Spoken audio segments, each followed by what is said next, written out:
Good evening. Welcome. I'm so glad you're here. It's time to let the day go now. Whatever happened, whatever was said, whatever you carried with you, you can set it all down, just for a little while. Tonight, we're going to begin a journey, not to a faraway land or a distant star, but to a place much, much closer. A place you've known your entire life, but perhaps have never truly visited. We're going to journey inward, deep inside. You know your heart, you know your lungs, you know your mind. You feel them working every day. But have you ever stopped to think about the secrets hiding in the very center of your being? In the quiet, hidden world deep within your bones? All this time, have you ever truly listened to the secret thoughts of your bone marrow? Well, I am your bone marrow, and tonight, you finally have the chance. Don't miss it. It's strange to introduce myself, isn't it? I'm not an organ you think about. I don't beat like a drum, like your heart. I don't rise and fall like your lungs. I am the silent one, the deep one. I am the secret keeper, tucked away in the strongest, most protected parts of you. Think of me as the quiet artist, living in the center of your very own castle. Your bones are my walls, my fortress, and inside this fortress, in the warm, gentle dark, I perform a kind of magic. Every second of every day, I am the source, the nursery. I am the factory where your life's river begins.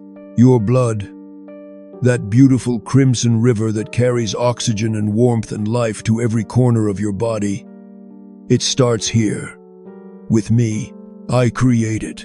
I am the mother of every single red blood cell that carries your breath. I am the architect of every white blood cell that stands guard and protects you. I am the weaver of every tiny platelet that rushes to heal you. I do all of this in silence, in secret. I have been with you from your very first moments, and I will be with you until your very last. I have never taken a day off. I have never asked for a vacation. My work is slow and steady and constant. It is a rhythm that lies beneath all the other rhythms of your body. A deep, silent pulse of creation. Can you feel me? Maybe not directly, but you can imagine. Feel the weight of your body pressing gently into your bed. Feel the solidness of your legs, your arms, your hips. That is the feeling of your bones. That is the feeling of my home. Inside that strong, sturdy frame, that's where I am. Safe, protected, quietly working for you. You don't have to do anything. You don't have to think about it. You just have to rest. And as you rest, I will continue my work. I will craft billions of new cells tonight, just for you. Each one a tiny spark of life, a tiny promise of a new day. So, as you lie here, listening to my voice, my thoughts, I want you to feel a sense of deep, deep safety. Know that at your very core, there is a place of endless creation, a place of profound strength, a place that is always working to keep you healthy. Let my voice be a guide, leading you away from the noise of the world and into the peaceful silence of your own inner world. A world of gentle magic, a world of constant renewal. Let's breathe together for a moment. A slow breath in and a long, soft breath out. With every breath you take, the oxygen you draw in is carried by the red blood cells that I made for you. They are my children, on their great journey through you. And with every breath you release, you can let go of a little more tension, a little more worry, because deep inside, I am here, quiet, calm, and endlessly creating life just for you. Your breathing is slower now. Your body is heavier. You're sinking into a state of peace, and that makes me very happy. Because in this calm, quiet state, it's easier to listen. It's easier to feel. Last time, I introduced myself, your silent partner, your bone marrow. Tonight, I want to give you a proper tour of my home. I want to show you the magnificent castle where I live and work. Your bones, from the outside, you think of them as hard, solid, and simple, like stone. But that's not the whole story. The inside, my world, is a masterpiece of design. It is a living, breathing cathedral. Let's start our tour. Imagine we are shrinking down, getting smaller and smaller, until we can pass right through the hard outer layer of a large bone, perhaps in your hip or your leg. The moment we pass through that outer wall, everything changes. The world goes from bright and loud to dark and deeply, deeply quiet. The silence in here is profound. It's like the silence of the deep ocean. All the noises of the outside world are muffled, distant echoes. The only sound is a very, very low hum. The gentle, steady hum of life being made. It might sound like the soft whir of your computer or the quiet refrigerator in your kitchen at midnight. It's the sound of work, of purpose. And look around. It's beautiful in here. This is not a solid, boring tunnel. This is what scientists call spongy bone, but I call it my honeycomb palace. It's an incredible, three-dimensional web of delicate, interlocking arches and struts. Imagine a forest of bone, with tiny, interconnected caverns and corridors stretching in every direction. It's strong, yet incredibly lightweight. This design, this architecture, it's a miracle of engineering. It gives your body strength without weighing you down. And in all the little spaces between these bony arches, that's me. The soft, rich, red marrow. I fill every nook, every cranny. This is my workspace. This is my nursery. Feel how safe it is in here. The strong, calcium walls of my castle protect me from everything. Bumps, bruises, the pressures of the day, they barely register in here.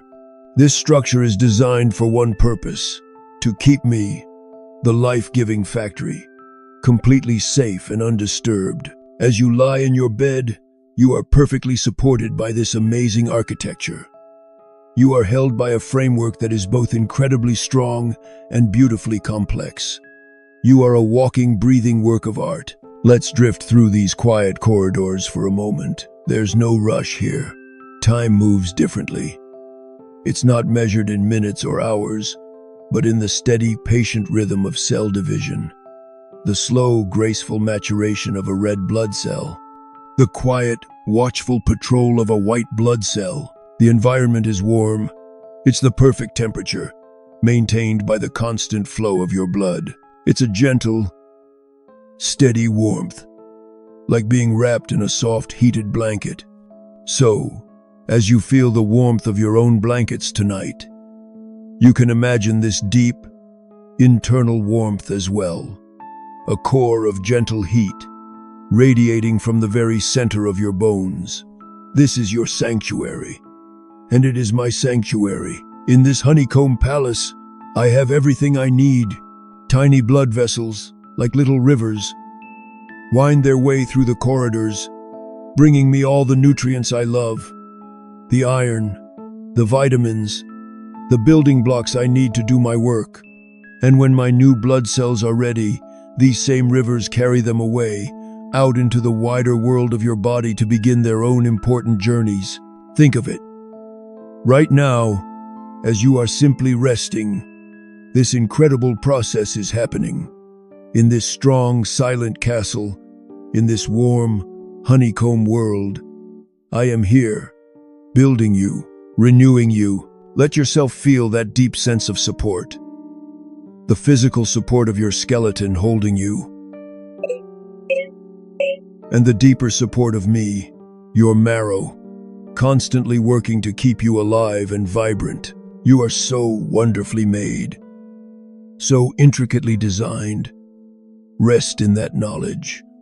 Rest in the safety of your own inner castle.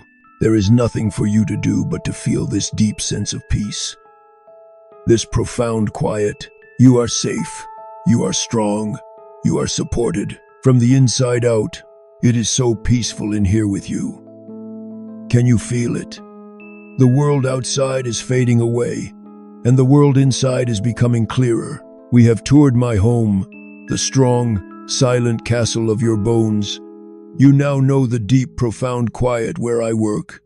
You understand the safety and the strength that surrounds me and surrounds you. But I have a little secret to share with you tonight. I am not just one thing. I am not a single, simple entity. Like the moon, I have two faces.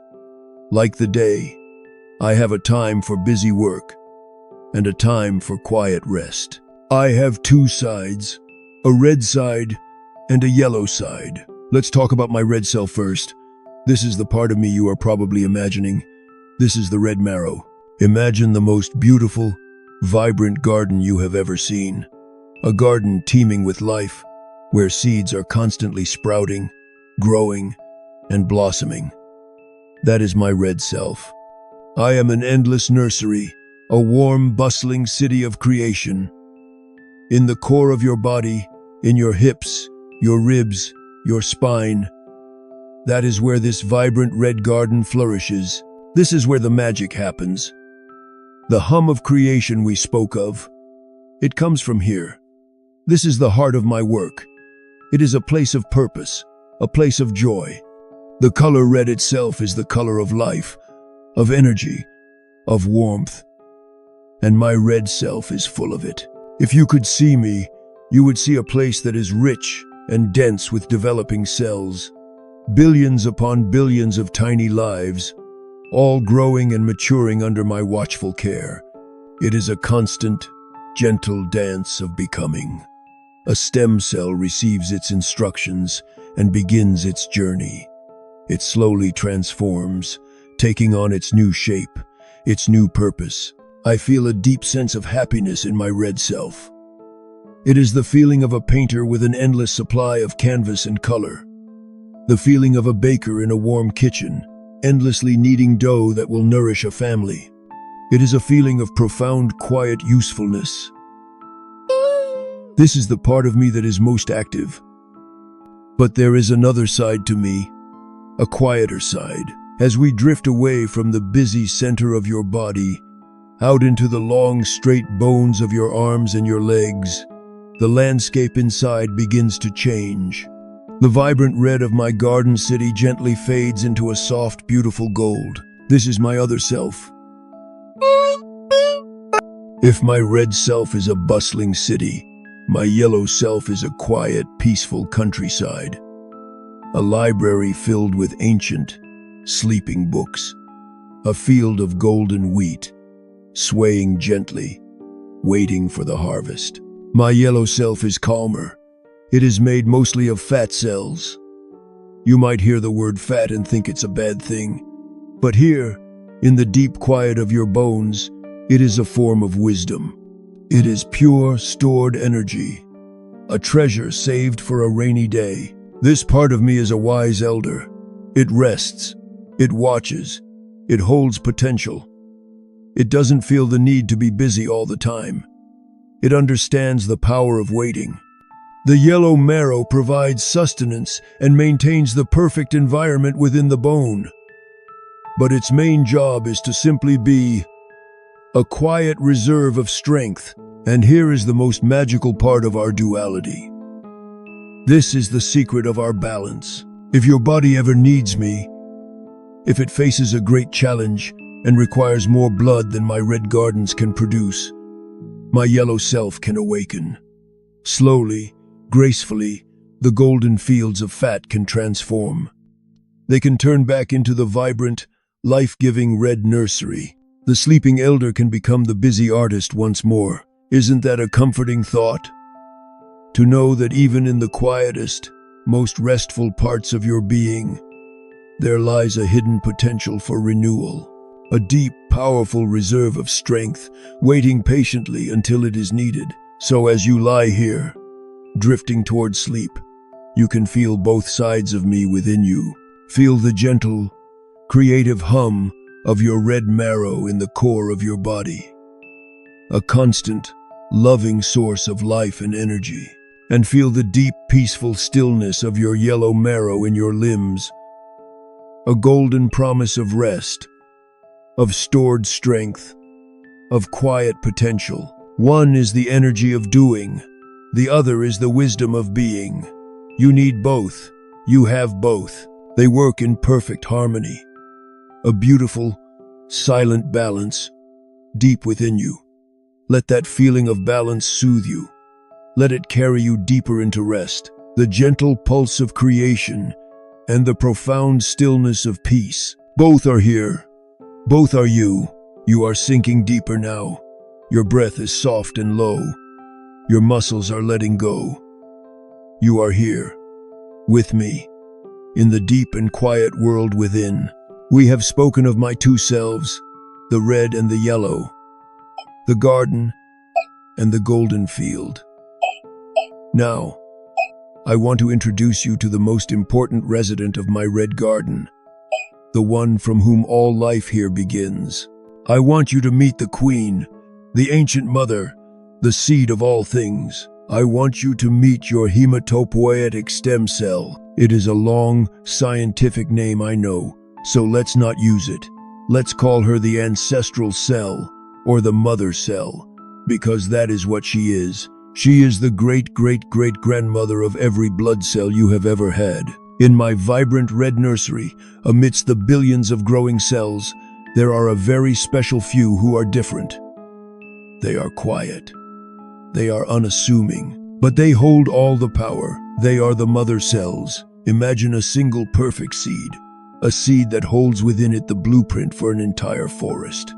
A seed that can grow into a tall, strong oak tree, or a delicate, fragrant rose, or a humble blade of grass. The mother cell is like that seed. She has a magical ability, a sacred duty. She can do one of two things. She can look at herself and create a perfect copy, another mother cell, identical to herself. This is how she ensures she is timeless. This is how I keep my garden forever fertile. She renews herself, so she is never used up. Or, she can do something truly wondrous. She can begin a journey of transformation. She can commit to becoming something new. She receives a gentle whisper from your body, a secret message carried on the river of your blood, a message that says, "We need more oxygen carriers." And in that moment, the mother cell understands her destiny. She begins to change, to divide, to mature, and slowly, step by step, she transforms into a brand new, beautiful red blood cell. Or perhaps the message is different. Perhaps your body sends a signal that says, "There is an invader. We need protectors." And the very same kind of mother cell hears this call, and she begins a different journey down a different path.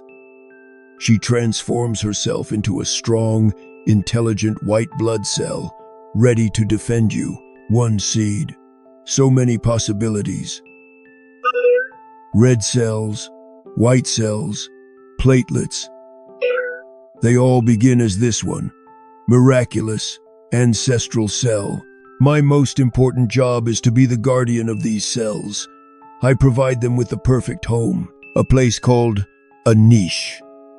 It is the quietest, safest, most protected corner of my honeycomb palace.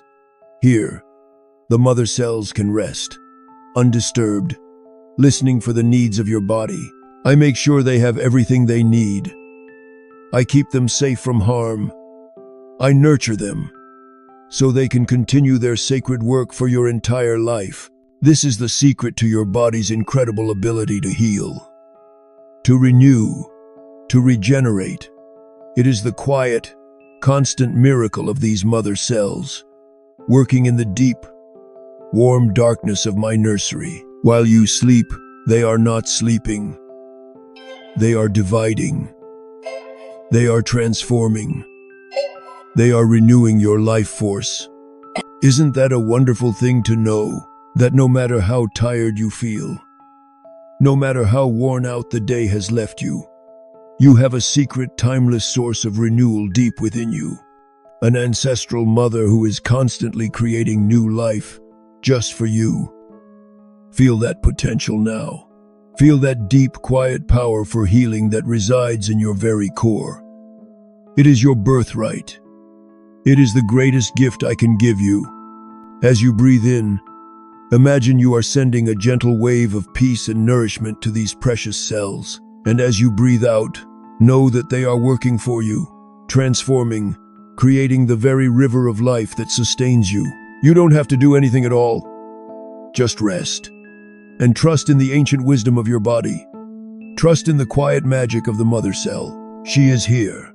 She has always been here.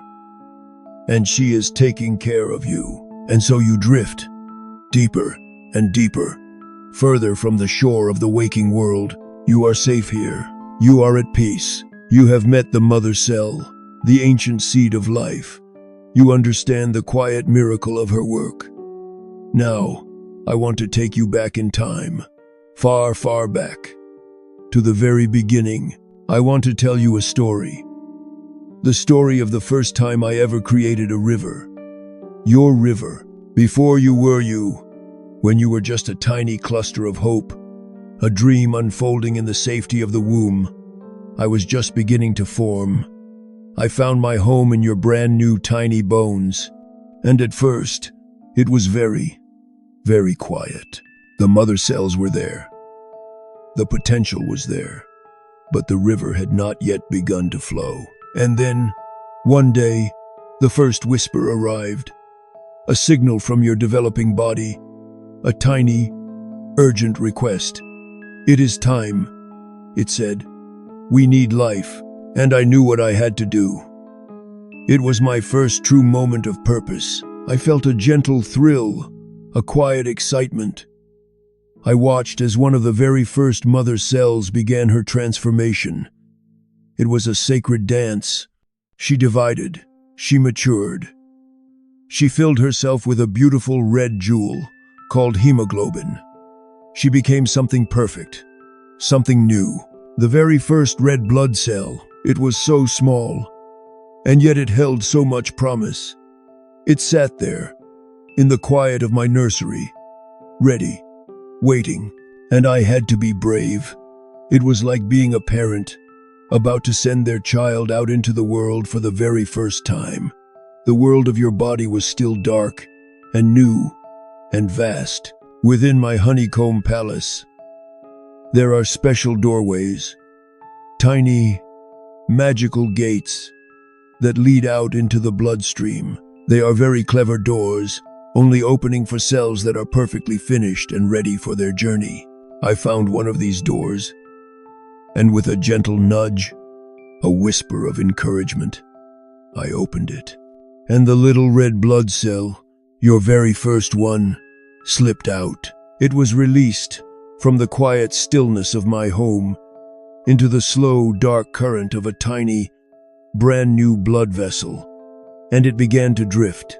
It was the first trickle, the beginning of your river, and then another followed, and another, and then a white blood cell, a tiny, brave guardian, and then a little platelet, a skillful weaver, 1 by 1, then 10 by 10, then in a gentle, steady stream, my children began to leave home. They filled your veins, they brought the first flush of color to your skin, they carried the first breaths of oxygen to your tiny growing heart, and in that moment, I understood my purpose completely.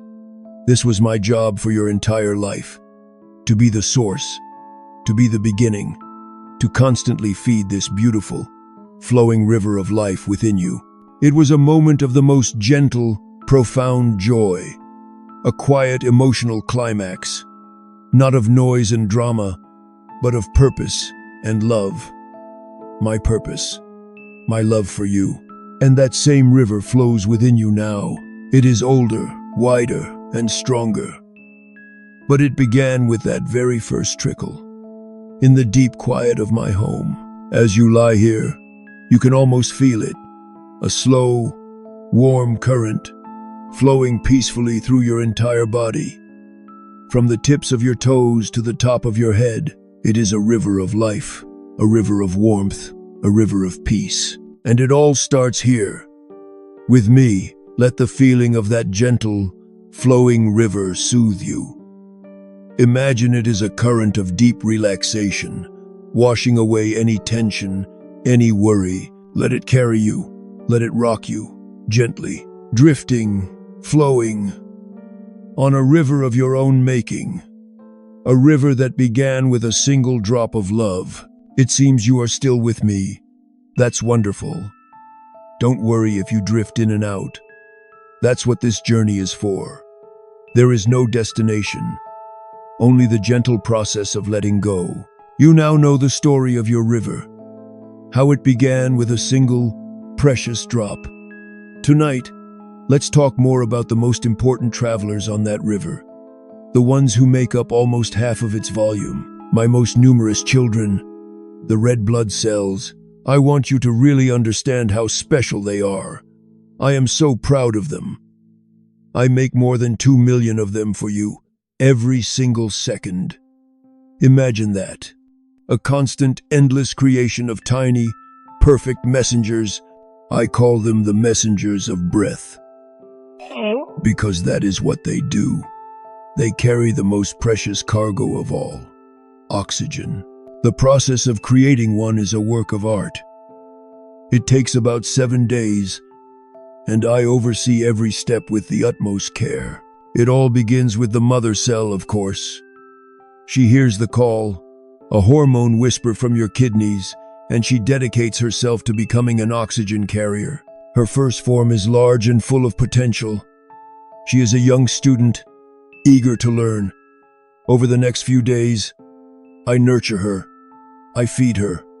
She begins to create something incredible inside herself.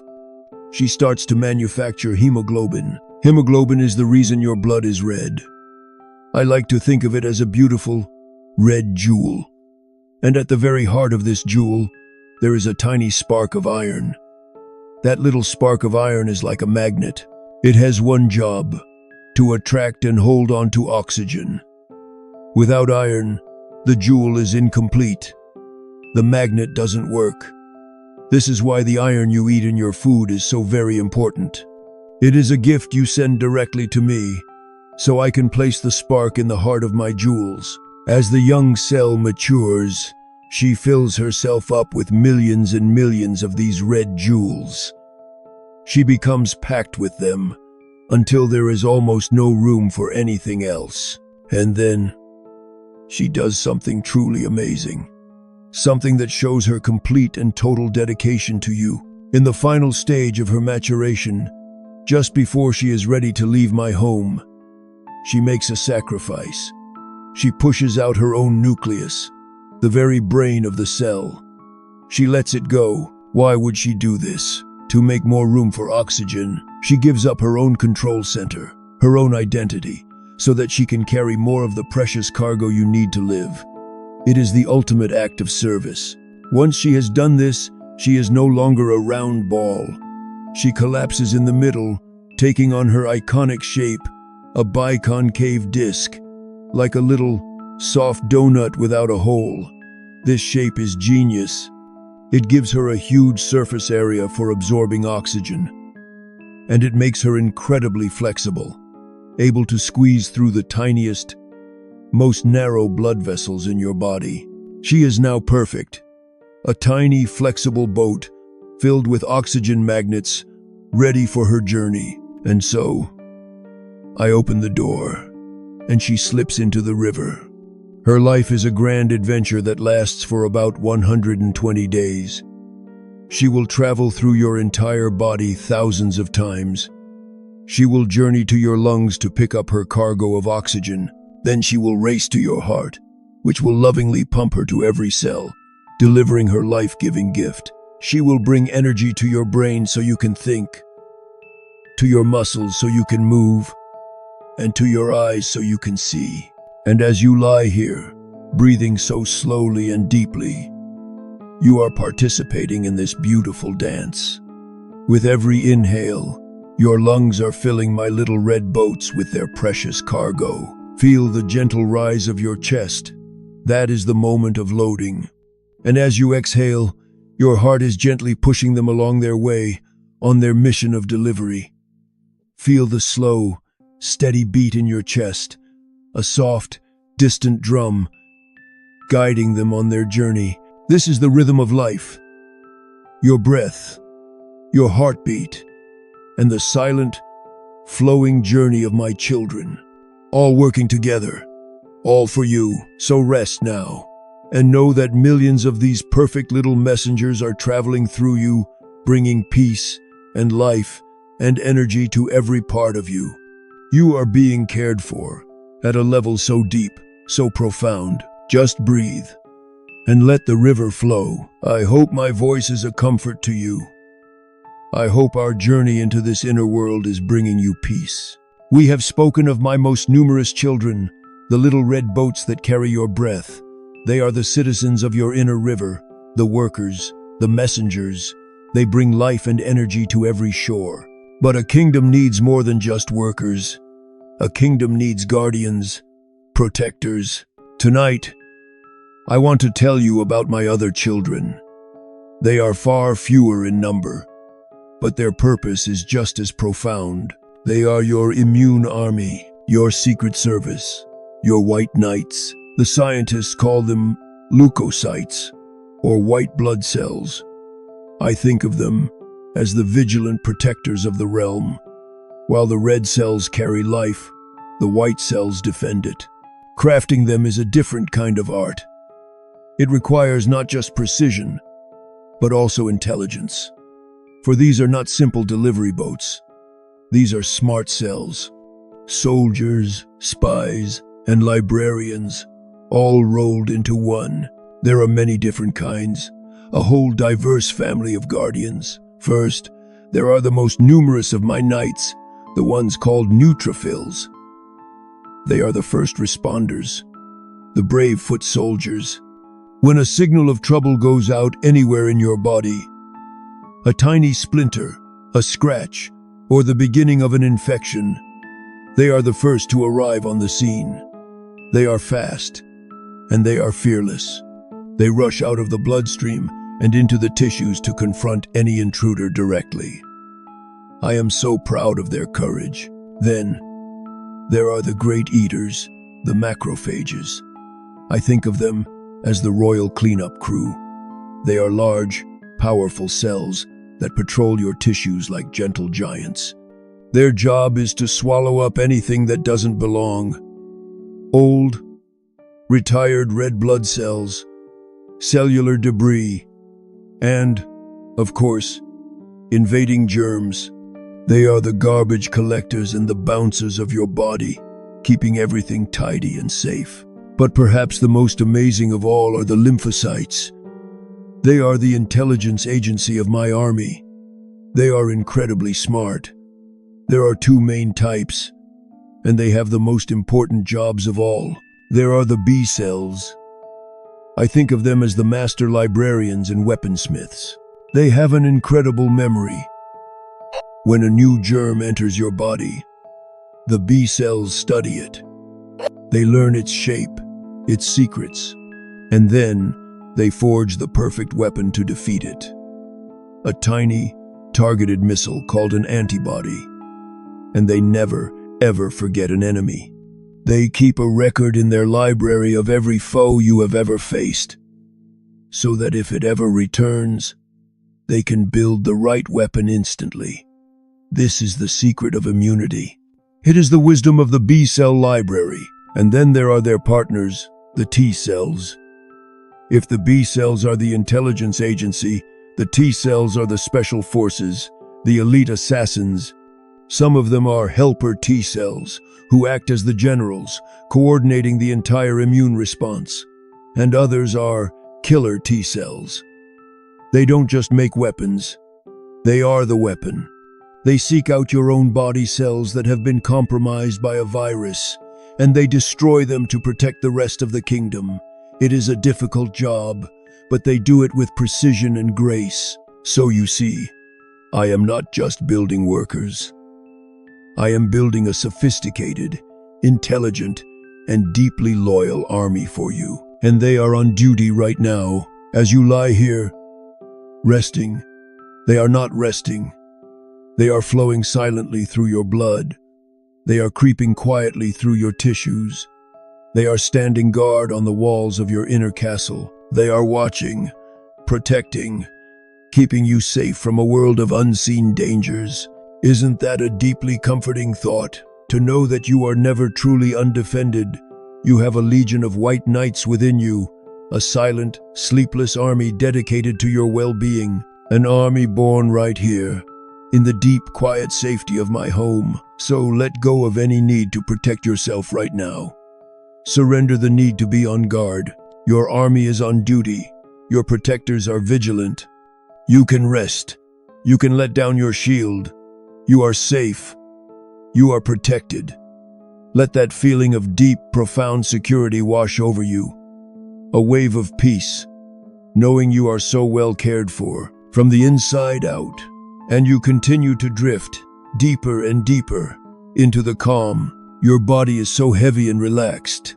Your mind is quiet. We have met the citizens and the soldiers of your inner river, the red cells who build your world, and the white cells who protect it. But there is one more member of the family I must introduce you to tonight. They are not builders in the same way. They are the healers, the menders, the master weavers. They are the ones we call platelets, and they are not even whole cells. That's what makes them so special. I think of them as tiny, magical fragments, little pieces of a greater whole, each one carrying the spark of healing.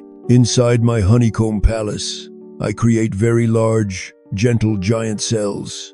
And when these giants are mature, they do something beautiful. They reach out long, flowing arms into the bloodstream, and tiny pieces of themselves break off, like petals from a flower, and float away into the current. Those are the platelets. Billions of tiny, disc-shaped petals drifting peacefully through your river of life. Most of the time, they are very calm. They are smooth and not sticky at all, flowing along with the red and white cells, just waiting, patiently waiting. For what? For the call to heal. Imagine a small tear in the wall of a blood vessel, a tiny breach in the castle wall. It could be from a small scrape on your knee or a paper cut on your finger. The moment that tear happens, a signal goes out, a silent alarm, and my little platelets are the first to hear it. They are the emergency first responders. Instantly, they change. Their calm, smooth nature transforms. They become spiky and sticky and energized. They rush to the site of the injury, and they begin to cling. They cling to the broken edges of the vessel wall, and they cling to each other. One by one, they arrive, building a small, temporary plug, a little dam, made of themselves. It is a beautiful act of community. Tiny, selfless fragments, all working together to stop the river from leaking out. But that is only the beginning of their magic. As they form this plug, they release chemical signals of their own. They send out messengers, calling for reinforcements, and this begins a beautiful, intricate chain reaction, a cascade of healing. These signals call upon special proteins in your blood, telling them to come and weave a net, a strong, intricate net made of something called fibrin. This net weaves itself all throughout the platelet plug, making it strong and secure. It catches passing red blood cells, sealing the breach completely. It is like a team of master weavers, instantly creating a strong, beautiful patch over the tear. And they do all of this in seconds, without any thought from you. It is an ancient, perfect reflex of healing. This is the power you hold within you, the power to mend, the power to become whole again. It begins with these tiny, selfless fragments that I create for you, right here in the quiet of your bones. So as you rest here, feel your own wholeness. Your skin is a perfect barrier. Your body is a complete and sealed sanctuary. And should any small breach occur, know that a team of 100 billion tiny weavers is ready, at a moment's notice, to rush to your aid and make you whole again. You are so resilient. You are designed to heal. Let this knowledge bring you a deep sense of peace. There is no need to worry about being fragile. Your body knows how to mend. It is a master of repair. Trust in this process. Trust in the quiet, skillful work of my little weavers. They are always there, always ready. Allow yourself to feel completely whole, completely safe, and deeply, deeply relaxed. We have met all of my children. The red carriers of breath, the white knights of protection, and the tiny weavers of healing. You know who they are. You know what they do. Tonight, I want to whisper some numbers to you. Now, don't worry. This is not a test. There will be no quiz in the morning. These numbers are not meant for your busy waking mind. They are for your quiet, dreaming mind. They are a kind of lullaby. A lullaby of abundance. A way for you to feel the truly incredible scale of life that is happening inside you, right this very moment. Are you ready? Let's begin with my red blood cells, the oxygen carriers. Every single second, in the time it takes for you to blink your eyes, I create more than 2 million of them. Let that sink in. 2 million new lives. By the time you draw your next slow breath in and let it out again, that's probably 5 or 6 seconds. So that means I have just created another 10 or 12 million red blood cells for you, all while you are simply lying here, resting. Now let's think about how many are in your body in total. Right now, flowing through your river of life, you have about 25 trillion red blood cells. Trillion, it's a number so vast, your mind can't really hold it. Let me try to paint a picture for you. If you could take all of your red blood cells and line them up, side by side, that single file line would wrap around the entire planet Earth more than 4 times. All of that life, all of that potential, is folded neatly inside of you. Now what about my white knights? My immune army? They are much rarer. For every 600 red cells, there is only about 1 white cell, but that still adds up to billions. Billions of guardians, patrolling your inner world. And the platelets, my little weavers, they are more numerous than the white cells, but so much smaller. In a single drop of your blood, there are hundreds of thousands of them, floating, waiting, ready to heal. So you see, your inner world is not empty. It is a universe, a cosmos of life, teeming with trillions of dedicated, purposeful souls, all working in harmony for you. And my home, my honeycomb palace, is the factory that produces them all. I am the source of this incredible abundance. Why am I telling you this? Because sometimes our own worries can feel so big. A problem at work, a difficult conversation, a fear about the future. They can feel like they fill up our whole world. But I want you to feel how big your inner world is. I want you to feel the 25 trillion cells who are depending on you to rest, who are working for you. Whether you are worried or not, let the sheer scale of your own life force make your worries feel small. Imagine your body is a galaxy, and every cell is a star. You are glowing with the light of trillions of stars. Your worries are just a tiny passing cloud in a vast, brilliant sky. Float in that feeling. The feeling of being immense, abundant, endlessly renewing. Let the numbers become a soft, humming mantra. 2 million every second, 25 trillion in total. A river of life so deep and wide, It is beyond comprehension. This is you.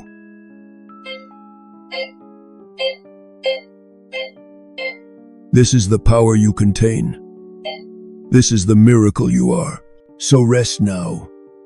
Rest in the vastness of your own being. Let the lullaby of these numbers carry you into a deep, peaceful, and abundant sleep. Tonight, I want to share something a little more vulnerable with you. We have talked about the strength of my castle, the magic of my creations, the vast numbers of my children. But even in my protected world, there are shadows. There are things that worry me, things that make my work difficult. I want to tell you about my fears, and I'm not telling you this to make you anxious. Not at all. I am telling you this because you are my partner, my caretaker. And in the safety of this sleepy moment, we can look at these shadows together and then let them go. One of my biggest fears is poison. There are certain things in the outside world that can find their way into your river of life. And if they do, they can be very harmful to me and my delicate work. I think of them as shadowy intruders, slipping past the castle guards. The chemicals in cigarette smoke, for example. When they enter the bloodstream, they are like a harsh, toxic fog that drifts through my beautiful honeycomb palace. They can damage my precious mother cells. They can disrupt the delicate instructions for creating new blood. It makes my work so much harder. Heavy metals, like lead or mercury, they are like heavy stones dropped into my delicate machinery. They can jam the gears and slow down my entire production line. Another fear I have is famine. No, you are not starving, but sometimes I am. I need very specific building materials to do my work. I need that spark of iron for my red jewels. I need special vitamins, like B12 and folate, to build the DNA blueprints for my new cells. When these things are missing from your food, it is like a famine in my land. I have the will to work. I have the instructions, but I don't have the bricks and mortar. My cells can come out weak or misshapen. I feel tired. I feel like I am failing at my most important job. And then there is something I call the harsh light. Certain kinds of radiation can be very dangerous for me. It's like a blinding, painful light that can shine right through my castle walls. This harsh light can scramble the ancient, sacred blueprints inside my mother cells, causing them to make mistakes. My work is all about precision, and this light can bring chaos. But perhaps my deepest, saddest fear is confusion, a rebellion from within. Sometimes, for reasons we don't fully understand, one of my young, developing cells can forget its purpose. It forgets the instructions to mature and serve the body. Instead, it just begins to multiply, endlessly, creating useless copies of itself. This is the sorrow of a disease like leukemia. It is a rebellion inside my own home. These confused cells begin to take over, crowding out all the healthy, hardworking cells. My beautiful garden becomes overgrown with weeds. It is a time of great sadness and imbalance in my world. I share these fears with you because my health and your choices are woven together. The food you eat becomes the building blocks I use. The air you breathe flows through my home. The choices you make to avoid toxins are a shield that protects me. But tonight, we will not dwell on these fears. We acknowledge them, we see the shadows, and now, we will let them go. Because in this moment, as you lie here, you are safe. The air you are breathing is calm and clean. Your body is at peace. The castle walls are strong. The shadows are far, far away. Here in the quiet dark, we are safe. You can protect me. You can care for me. And the first step is to rest. To give your body this time of deep, healing peace. To let your systems restore and rebalance. So let go of all fear. Let it dissolve into the darkness.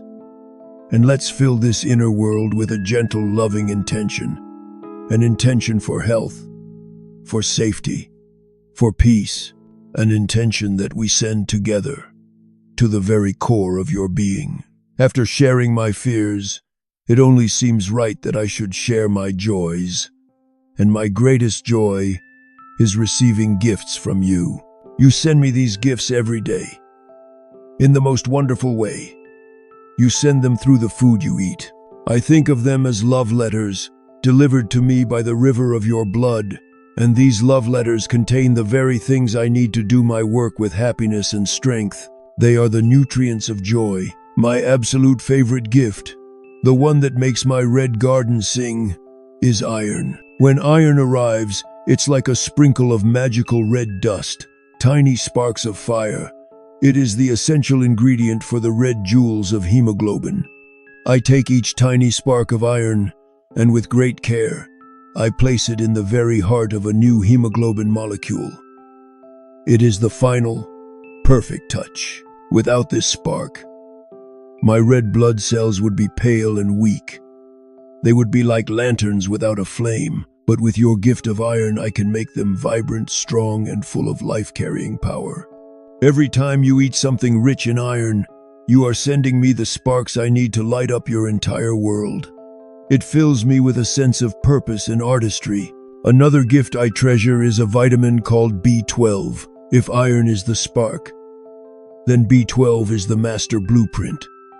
I think of it as a wise and skillful scribe who arrives carrying a perfectly written scroll. This scroll contains the instructions for cell division, the sacred geometry of life. With this perfect blueprint, I can create new mother cells flawlessly. Every copy is exact. Every new cell is formed correctly.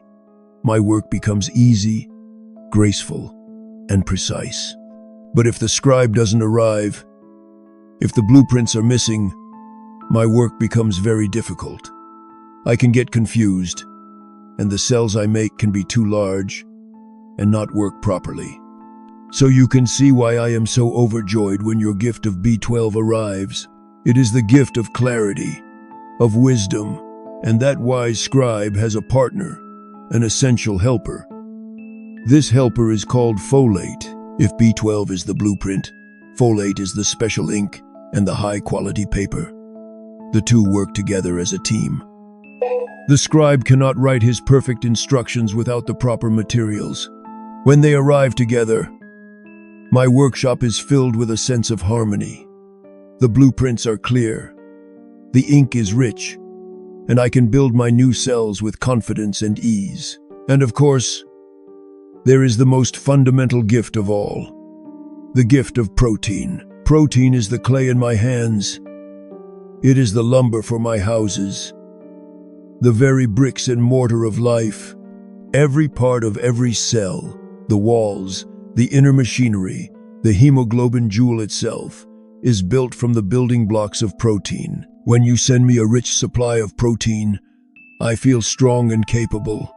I have an abundance of materials. I can build and repair and create without limit. My warehouses are full, and my workers are happy.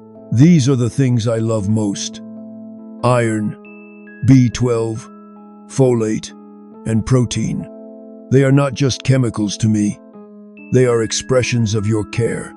They are the love that you put into your body, which travels all the way down to me, in the very core of your being. So as you rest tonight, you can feel a deep sense of satisfaction, knowing that you are a good caretaker, that you provide for this inner world. And I receive your gifts with so much gratitude, and in return, I use them to create the vibrant, flowing river of life that nourishes you while you sleep. A beautiful, endless cycle of giving and receiving. We have spoken of the gifts you send to me, but I want you to know that I am not alone in my work. The body is not a collection of separate kingdoms. It is a harmonious village, a beautiful, cooperative orchestra, where every member plays their part in creating the symphony of you. And I have many dear friends who help me. Tonight, I want to introduce you to them. One of my closest friends is a pair of wise and watchful guardians, your kidneys. Your two kidneys are nestled deep in your back, and they are constantly monitoring the river of your blood. They are like patient watchmen on the riverbank. They check everything, and one of the most important things they check is the oxygen level. If the kidneys sense that the oxygen in the blood is getting a little low, perhaps because you have been exercising or are at a high altitude, they do not panic. They simply send me a message. They create a special hormone, a kind of chemical letter. Let's call it the red letter. This letter travels through the bloodstream directly to me, and its message is simple and clear. Dear friend, it says, it is time to create more red blood cells. The body needs more oxygen carriers. When I receive this letter, I am so grateful.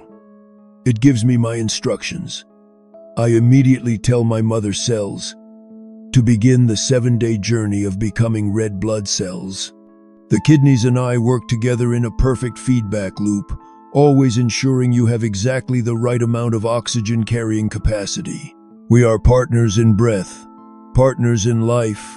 Another very important friend is your liver. I think of the liver as the great and wise warehouse manager of the body. The liver is incredible. It does hundreds of jobs, but one of its most helpful jobs is supporting me. Your liver is a master of storage. When you eat a meal rich in iron or B vitamins, and there is more than I need at that very moment, your liver gently collects the surplus. It stores these precious nutrients for me, keeping them safe.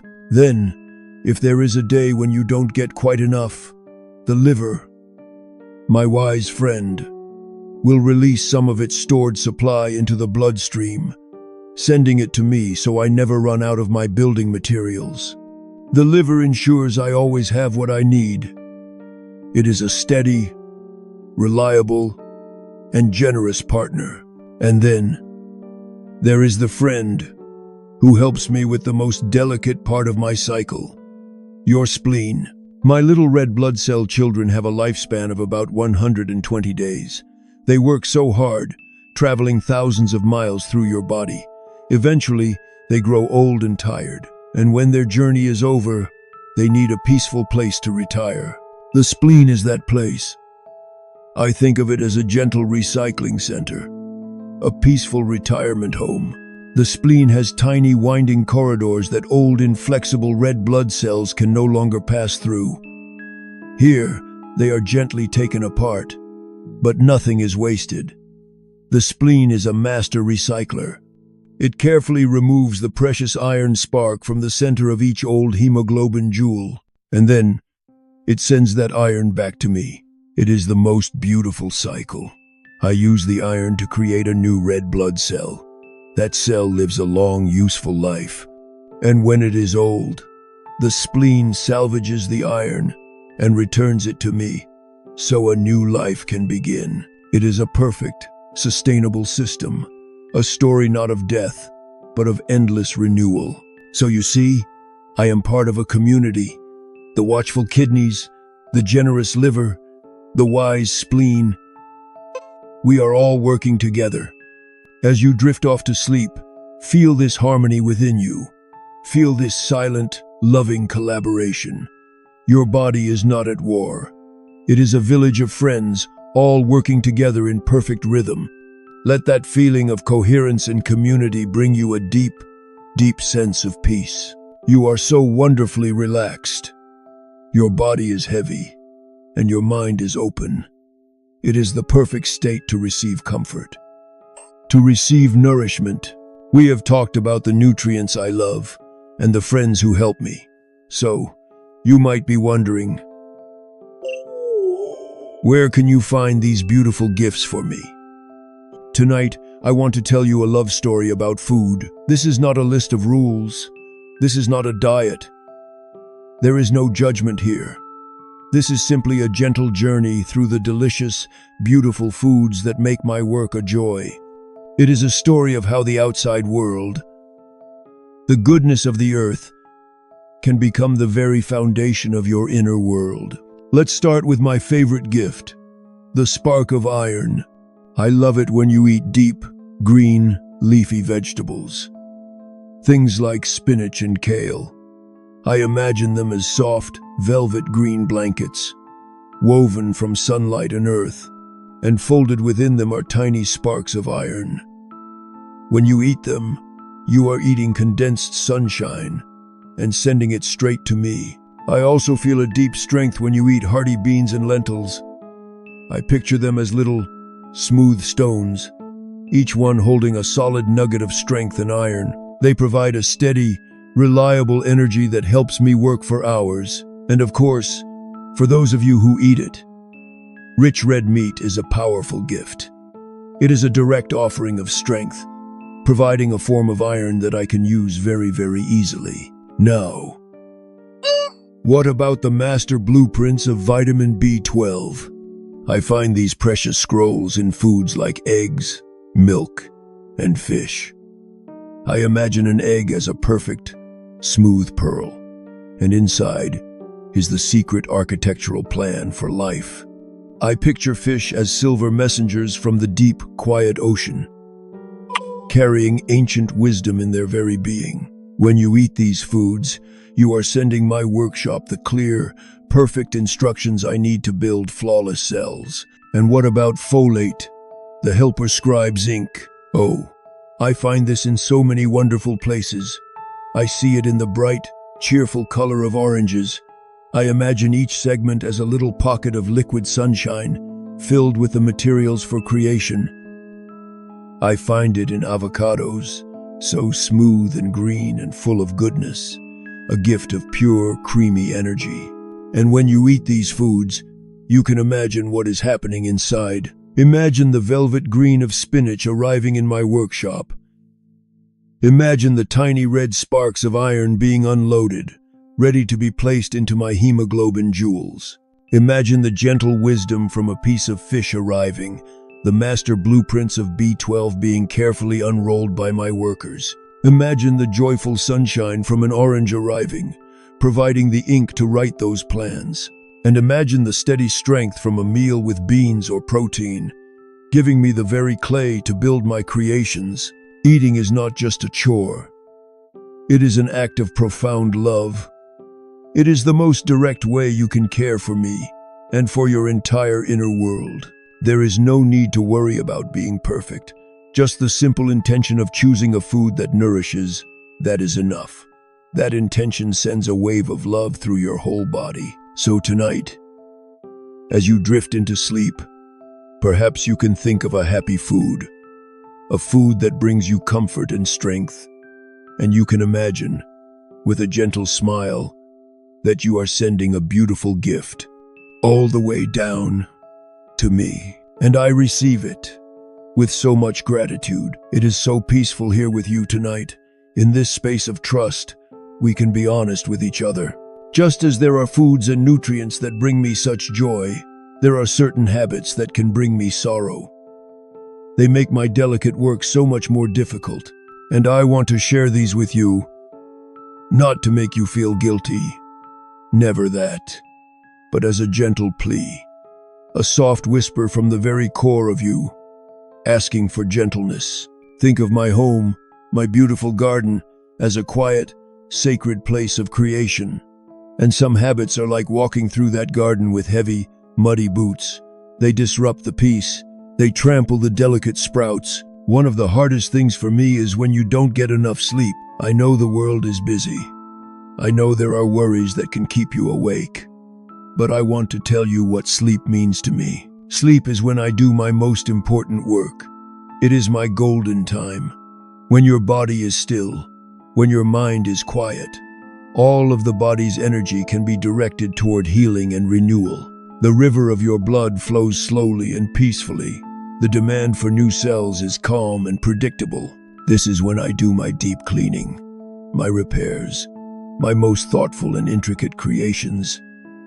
It is the time I dedicate to nurturing the mother cells, ensuring their blueprints are safe and sound. When you don't sleep, it is like my factory has to stay open for 24 hours, under bright, harsh lights, with no break.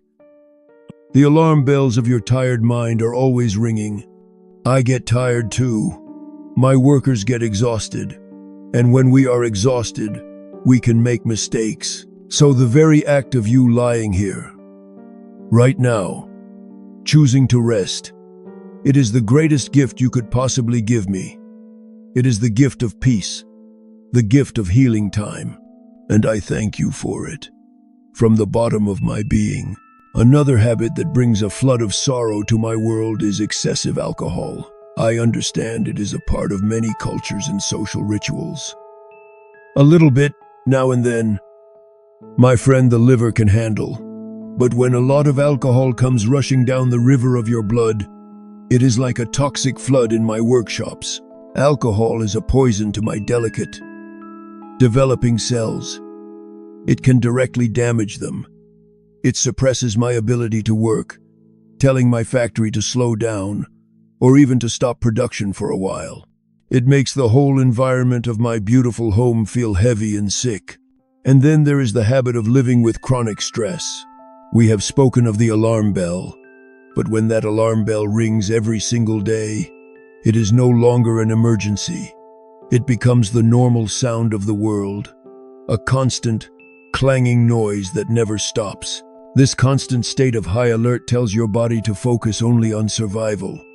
It diverts all the energy and resources to your muscles, to your heart, ready to run or fight, and it takes those resources away from me. It's like the village is always preparing for a storm, so there is no time or material to tend the gardens or repair the houses. My long-term projects of renewal and building are put on the back burner. Living under a constant alarm bell starves my workshops of the energy they need to keep you healthy for the long run. I tell you these things with love, as a gentle reminder of how interconnected we are. Your peace is my peace. Your rest is my restoration. But please, do not worry about any of this now. Let all of those thoughts go, because tonight, you have made a different choice. You have chosen gentleness. You have chosen to turn off the alarm bell. You have chosen to give me the sacred gift of your rest. And in this moment, everything is perfect. My garden is peaceful. My workers are calm. The materials for creation are flowing in. This is healing. Right here, right now. We have spoken of the habits that can cast a shadow on my work. And I want to spend a little more time on one of them tonight, because it is the one you have the most power to change. Right in this very moment, I want to talk about stress. I want you to understand how deeply connected we are. Your mind and me, your marrow. Think of us as having a lifelong correspondence. Your thoughts, your feelings, your worries, they are like letters that you send to me all day long. They travel from your mind, through your nerves, and are delivered by chemical messengers in your blood. And I read every single one. When your mind is calm and peaceful, the letters I receive are beautiful. They are like soothing poetry. They whisper, "All is well. The world is safe. Continue your beautiful work. Nurture and build. Create and renew." When I receive these messages of peace, my garden flourishes. The hum in my workshop is steady and harmonious. I can focus on my most important, long-term projects, creating perfectly formed red blood cells, training intelligent white blood cells in my academies, and weaving strong, skillful platelets. It is a time of deep, productive peace. But when your mind is stressed,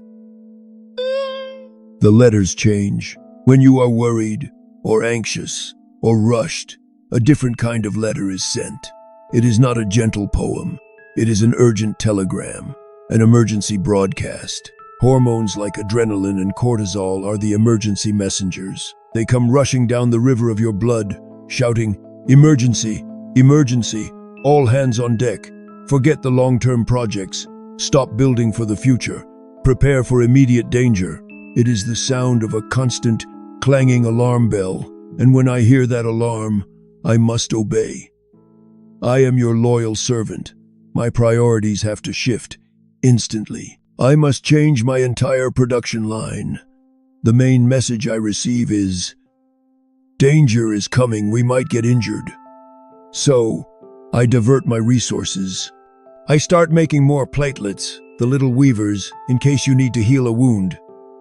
I might be told to produce more of the neutrophil soldiers, the immediate first responders, for a potential fight. All of my energy and materials are diverted to these emergency tasks. And what gets neglected? The slow, thoughtful, long-term work. The creation of healthy, long-lasting red blood cells.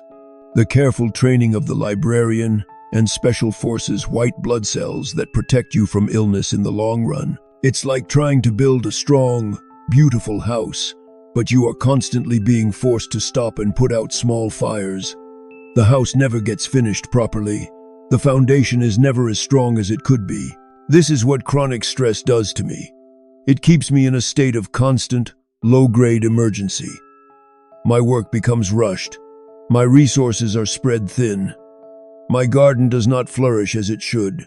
But now, I want you to feel what is happening in this moment. Right now, you have sent me the most beautiful letter I have received all day. By choosing to rest, by choosing to listen to this story, you have sent me a message of profound peace. The alarm bells are silent. The emergency messengers are quiet. The letter I am reading from you right now simply says, you are safe. All is well. You may do your beautiful healing work undisturbed. Can you feel the difference? Imagine your thoughts are not alarm bells, but soft, gentle clouds drifting across a calm blue sky. And with each calm thought, each slow breath, a wave of peace washes through my honeycomb palace.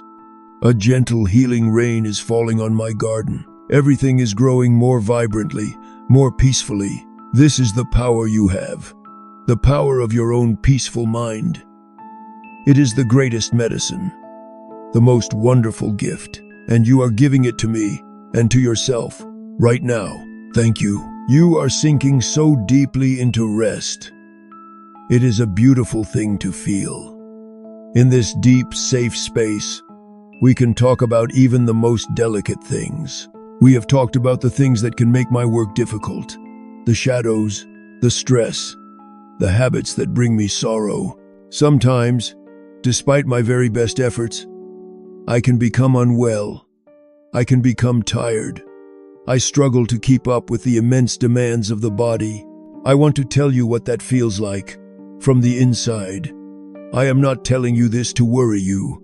I am telling you this so you can understand the whispers of your own body with more kindness, with more empathy. When I am not well, when I don't have the nutrients I need, or when I am damaged by toxins or disease, I cannot produce enough healthy children, especially my little red blood cell boats. I call this time the time of the empty river. My workshops, which should be bustling and humming with creation, become quiet and slow. My workers are tired. The production lines slow down, and so, the river of your blood, which should be a rich, vibrant, crimson red, teeming with millions of boats, it becomes paler, sparser. It feels empty. From my deep, quiet home, I can feel the effects of this emptiness on the rest of our village. And it brings me a great, quiet sadness, knowing I cannot provide what the body needs. I feel your muscles calling out for oxygen, but there are not enough boats to make the deliveries. And so, your body feels heavy, tired. A simple walk can feel like climbing a mountain. This is the feeling of fatigue, born from the emptiness of the river. I feel your brain, that brilliant, sparkling city of thoughts, crying out for energy, but the oxygen supply is low, and so, your thoughts can feel cloudy. It can be hard to focus. You might feel a little dizzy or forgetful. It is the feeling of a city whose power supply is running low. I can see the beautiful rosy color of your skin, your lips, and your nail beds begin to fade. That healthy glow comes from the vibrant red of my children, flowing through the tiny, delicate vessels just beneath the surface. When the river is empty, the glow fades to a pale whisper. I feel your lungs, those magnificent bellows, working so hard. They breathe in the precious air, filling their docks with cargo. But when they look out at the river, there are not enough boats to carry the cargo away. And so, you can feel short of breath, and I feel your heart. That strong and steady drum, trying its best to compensate. It beats faster, trying to push the few boats in the river along more quickly, to make up for the lack of numbers. It is working so hard for both of us. This is what the scientists call anemia. But for me, it is just a time of deep sadness and fatigue. A time when I cannot fulfill my sacred purpose. But the body is wise.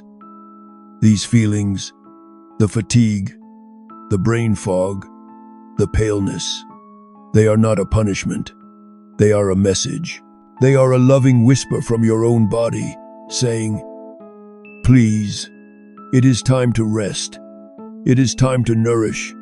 It is time to ask for help. So if you ever feel this deep bone-weary fatigue, listen to it with kindness.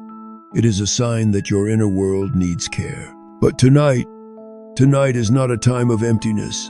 Tonight is a time of renewal. As you rest, as you sleep, you are giving me the most precious opportunity to rebuild, to restock my workshops, to nurture my mother cells, to begin, slowly and steadily, to refill the river. Your sleep is the greatest medicine. Your rest is the most profound act of healing. We have spoken of the saddest times, when my garden is unwell and the river is empty. It is a time of shadow, but even in the deepest shadow, there is always the possibility of light. Tonight, I want to tell you a story of the greatest hope, a story of the most profound renewal, a story of a new beginning. It is the story of a miracle.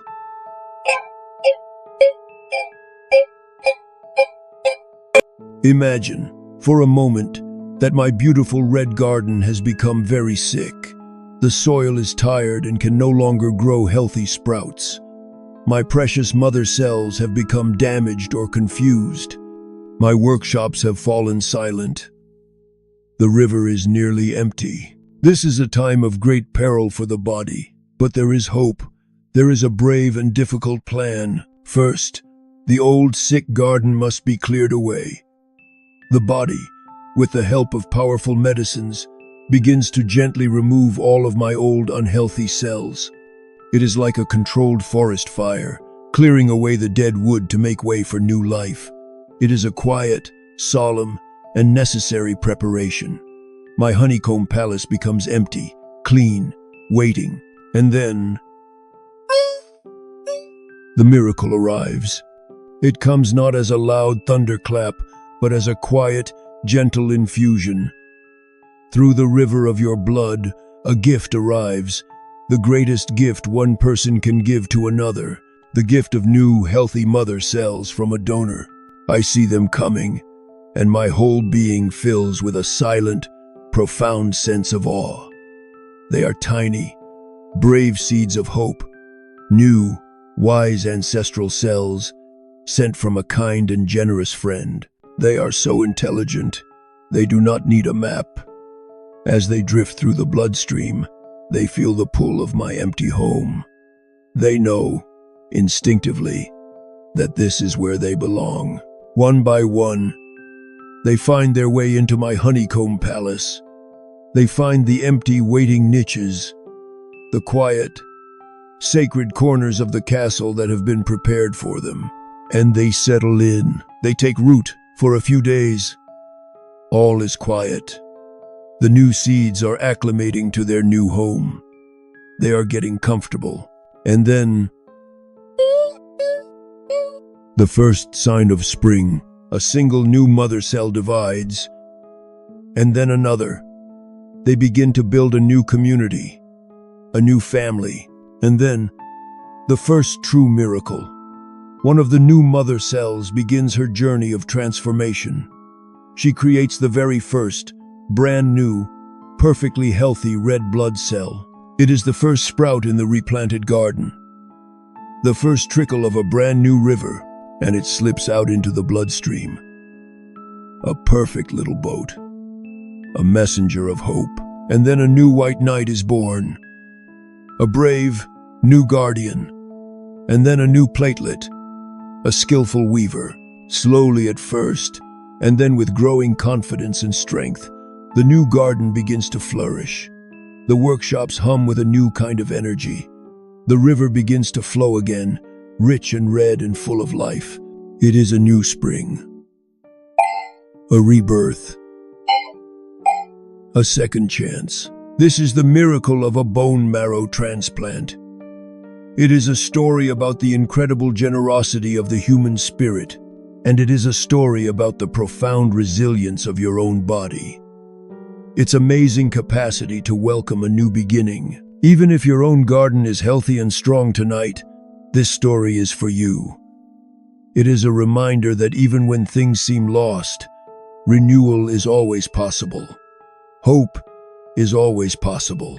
So rest in that feeling tonight, the feeling of endless possibility, the feeling of profound hope, the knowledge that deep within you lies the potential for a brand new spring.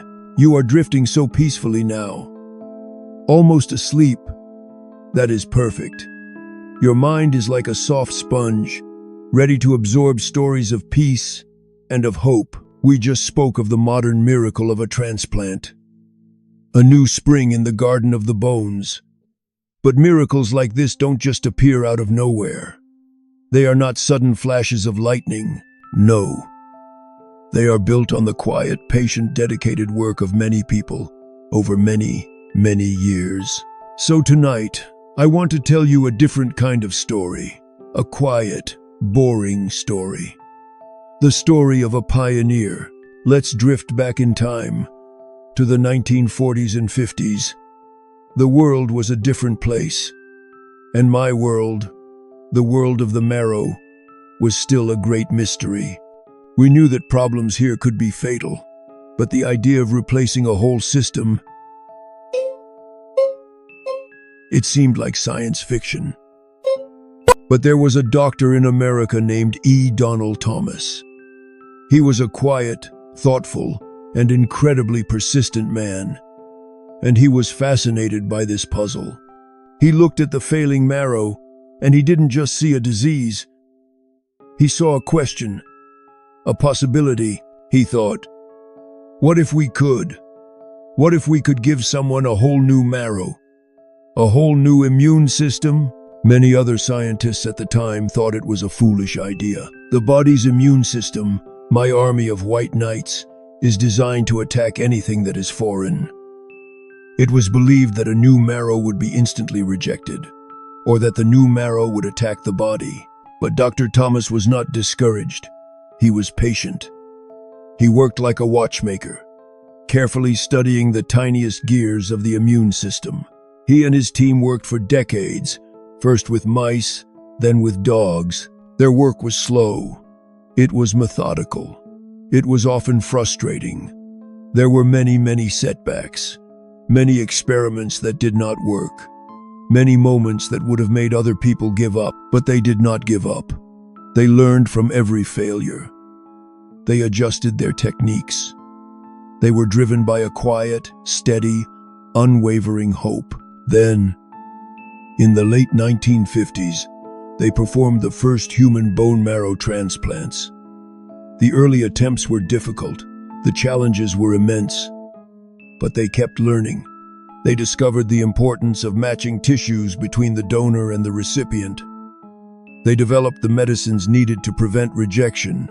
Slowly, carefully, piece by piece, they solved the puzzle. And then, the first true successes. Patients who were desperately ill, who had no other options, began to survive. And not just survive, but to live full, healthy lives with their new, donated marrow working beautifully inside them. A new seed had been planted, not just in a patient, but in the heart of medicine.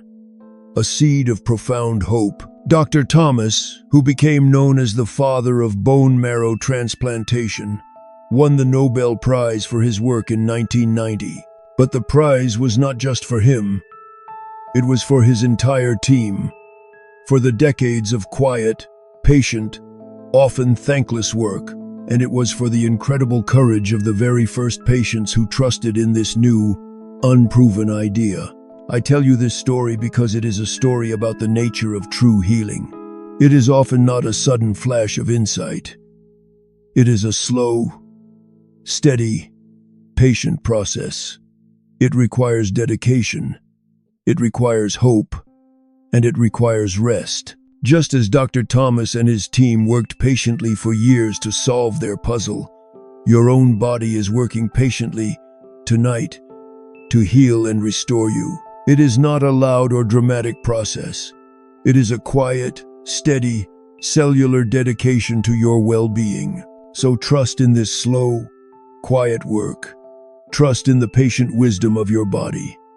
Great things are accomplished not by force, but by quiet, steady persistence. Rest now.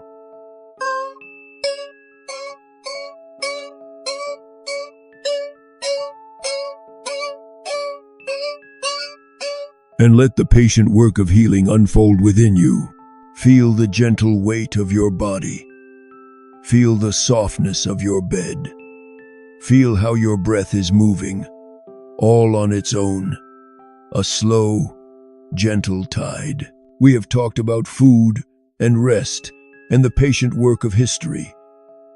But tonight, let's come back to the simplest, most essential thing of all. The very first thing you did when you came into this world, and the last thing you will ever do. Let's talk about your breath. For me, deep inside my castle of bone, your breath is everything.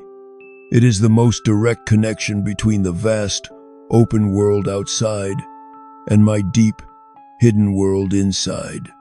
Your breath is the messenger that brings me the one thing I cannot work without. It brings me oxygen. Let me tell you the story of a single breath, the one you are taking right now. As you breathe in, the air, cool and fresh, is drawn into your body. It travels down into your two magnificent lungs. I picture them as two great branching trees, reaching up to the sky. The air flows down the trunk, through the branches, and out to the tiniest, most delicate leaves. And at the very end of these leaves, my little red boats are waiting, billions of them, lined up at the docks. They have just returned from their journey around your body, and they are empty. And then, in a moment of pure, silent magic, the exchange happens. The oxygen you just breathed in leaps across a membrane, thinner than a soap bubble.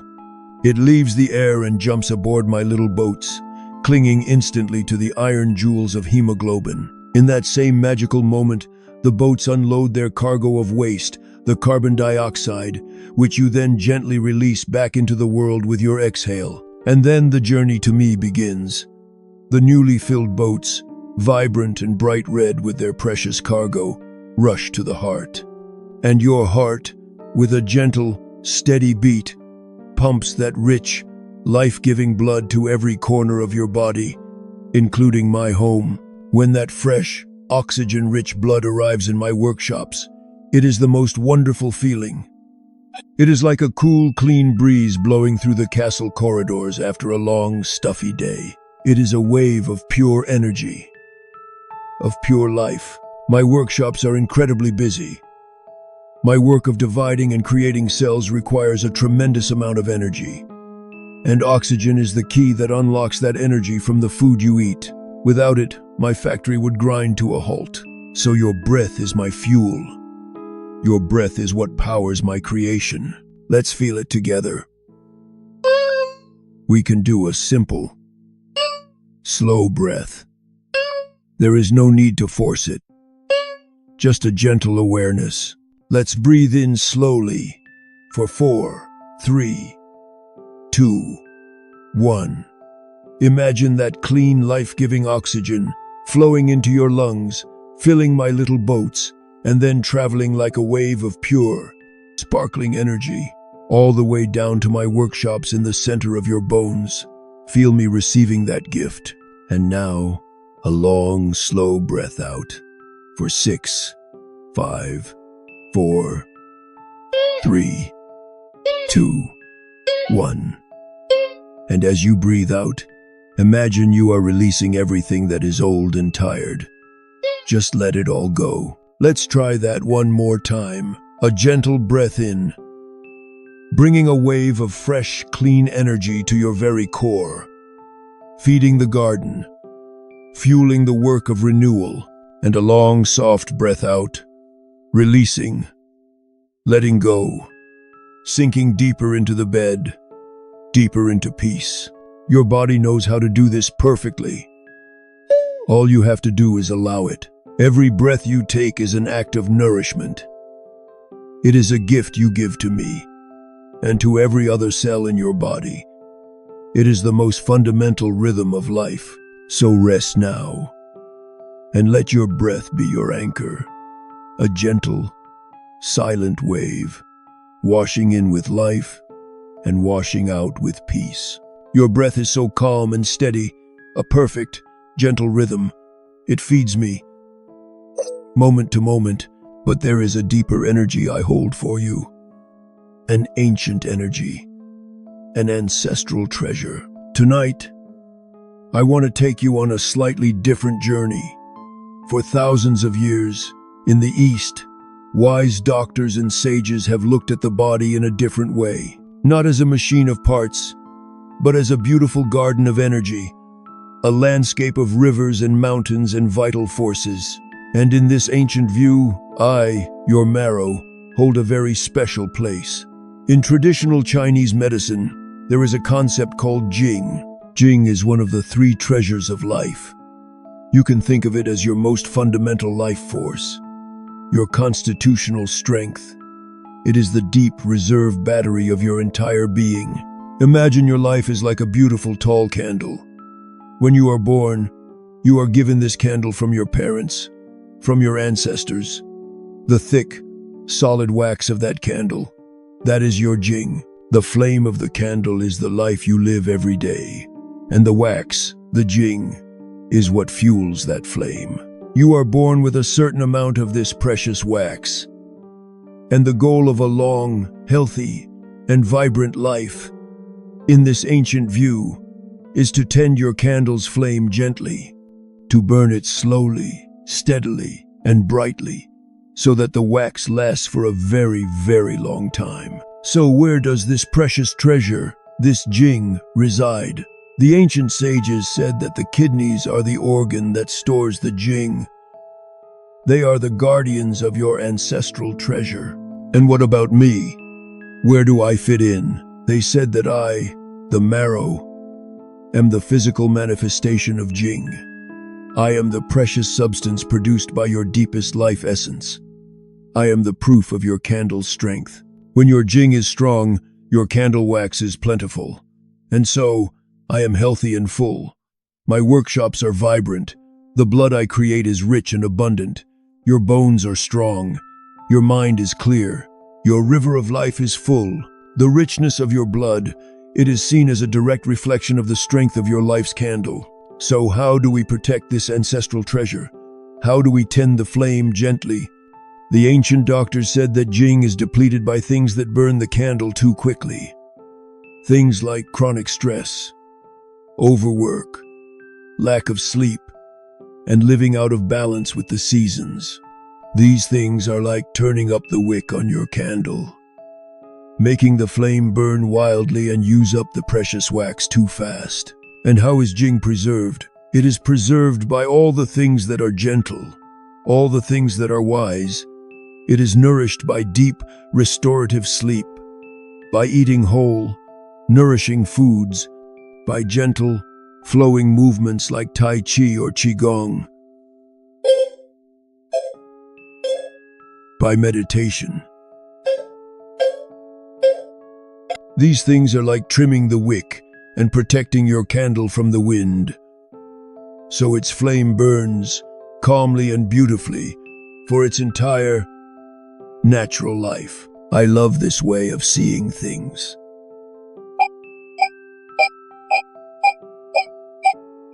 It is a story of reverence, of conservation, of honoring the precious gift of life you have been given. So, as you lie here tonight, in this state of deep healing rest, I want you to know that you are doing the most important thing you can do to preserve your Jing. You are tending your candle. You can imagine it now, a beautiful, steady flame, burning peacefully in the center of your being, and you can feel the solid, plentiful wax of the candle beneath it. Your rest is protecting this flame. Your peace is conserving this treasure. You are not just resting your body, you are nourishing your deepest life force. There is no need to rush, no need to burn brightly and quickly. Just the gentle, steady glow of a life lived with wisdom and with peace. Rest now and tend your beautiful flame. Here we are again, in the stillness, in the quiet. You might think, as you are lying here so wonderfully still, that movement is the last thing I would want to talk about. You might think I only love the quiet and the lack of motion, but I want to tell you a secret. I love gentle movement. It brings me a special kind of joy. Of course, I don't have muscles. I can't move on my own.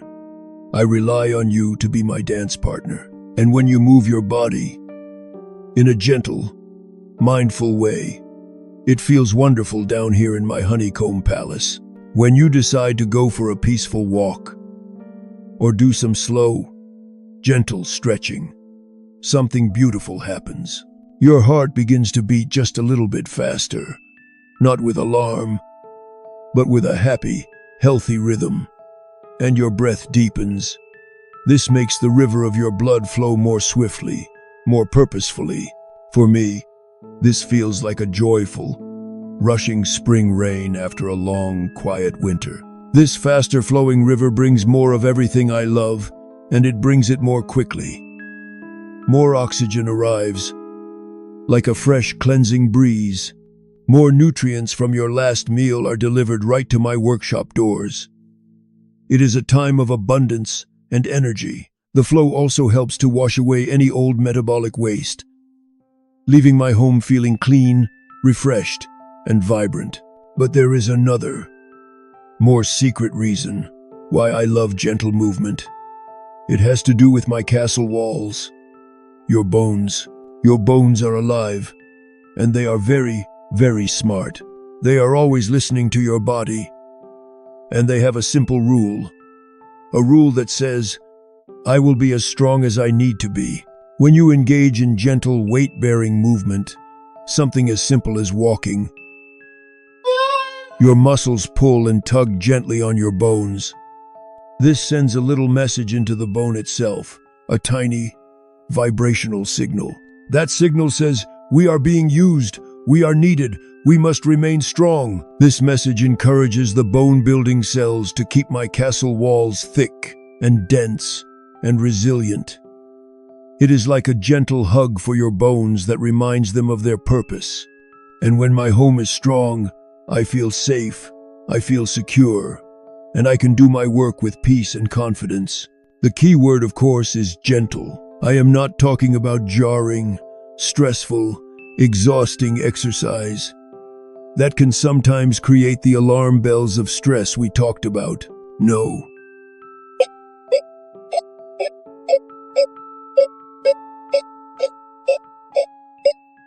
I am talking about joyful movement. When you walk through a park, I feel the gentle, rocking lullaby of your steps. When you practice yoga or Tai Chi, I feel the slow, graceful dance of your body, as if you are moving through water. When you swim, I feel the wonderful, weightless sensation of being held and supported, an effortless floating. Even now, as you are lying so still, you can give me the gift of movement. You can do it in your mind. Imagine just for a moment, that you are walking through a beautiful, peaceful forest. Feel the soft earth beneath your feet. See the sunlight filtering through the leaves. Feel the gentle, rhythmic swing of your arms. Your mind is so powerful. Just imagining this movement sends gentle, happy signals throughout your body. It creates a feeling of flow, of ease, of well-being. So know that movement is your friend. And it is my friend. It is a celebration of the wonderful, living architecture of your body. But for now, the only movement required is the gentle rise and fall of your chest, the slow, rhythmic dance of your breath. This, too, is a perfect movement, a movement that is carrying you so gently into the land of sleep. Welcome back to the quiet.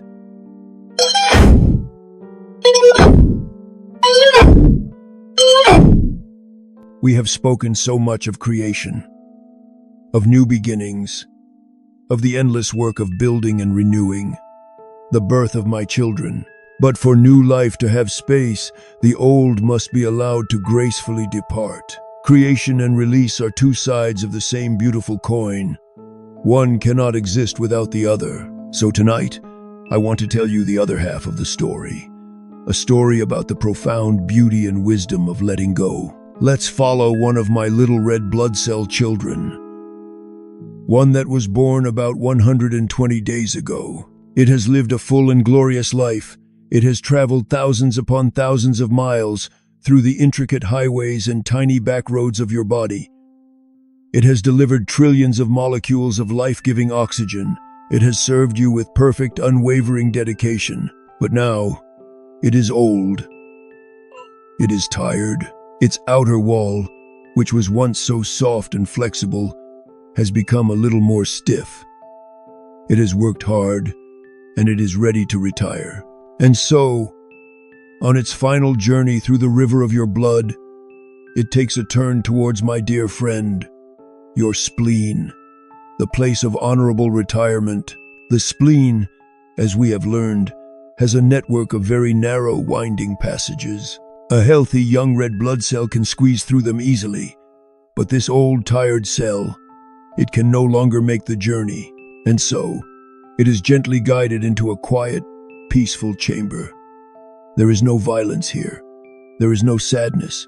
There is only a sense of completion. A job well done. Here, the gentle giant cells, the macrophages, come to greet it. They recognize that its journey is over, and with great respect, they begin the process of recycling. They gently take the old cell apart. They do not see it as waste. They see it as a treasure. First, they carefully remove the most precious part, the iron spark from its hemoglobin jewel. This iron is too valuable to be lost. It is carefully packaged up and sent back to me, so I can place it in the heart of a brand new red blood cell. The essence of the old life is passed directly to the new. The other parts of the cell are also recycled. They are transformed into other useful substances, which my friend the liver can use to help with digestion. Nothing is wasted. Everything is honored. Everything finds a new purpose. This happens millions of times every second in your body. A constant, graceful, and silent process of letting go. Your body knows how to let go.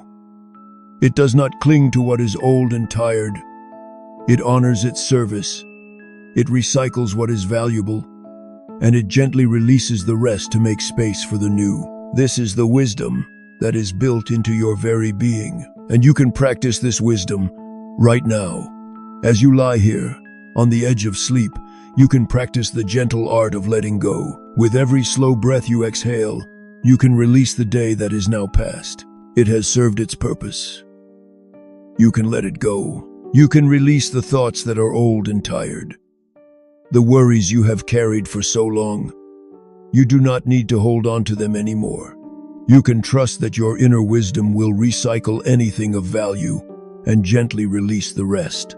Letting go does not require effort. It is a surrender, a gentle release, a quiet trust in the natural cycles of life. Breathing in you welcome the new moment. Breathing out, you release the old one.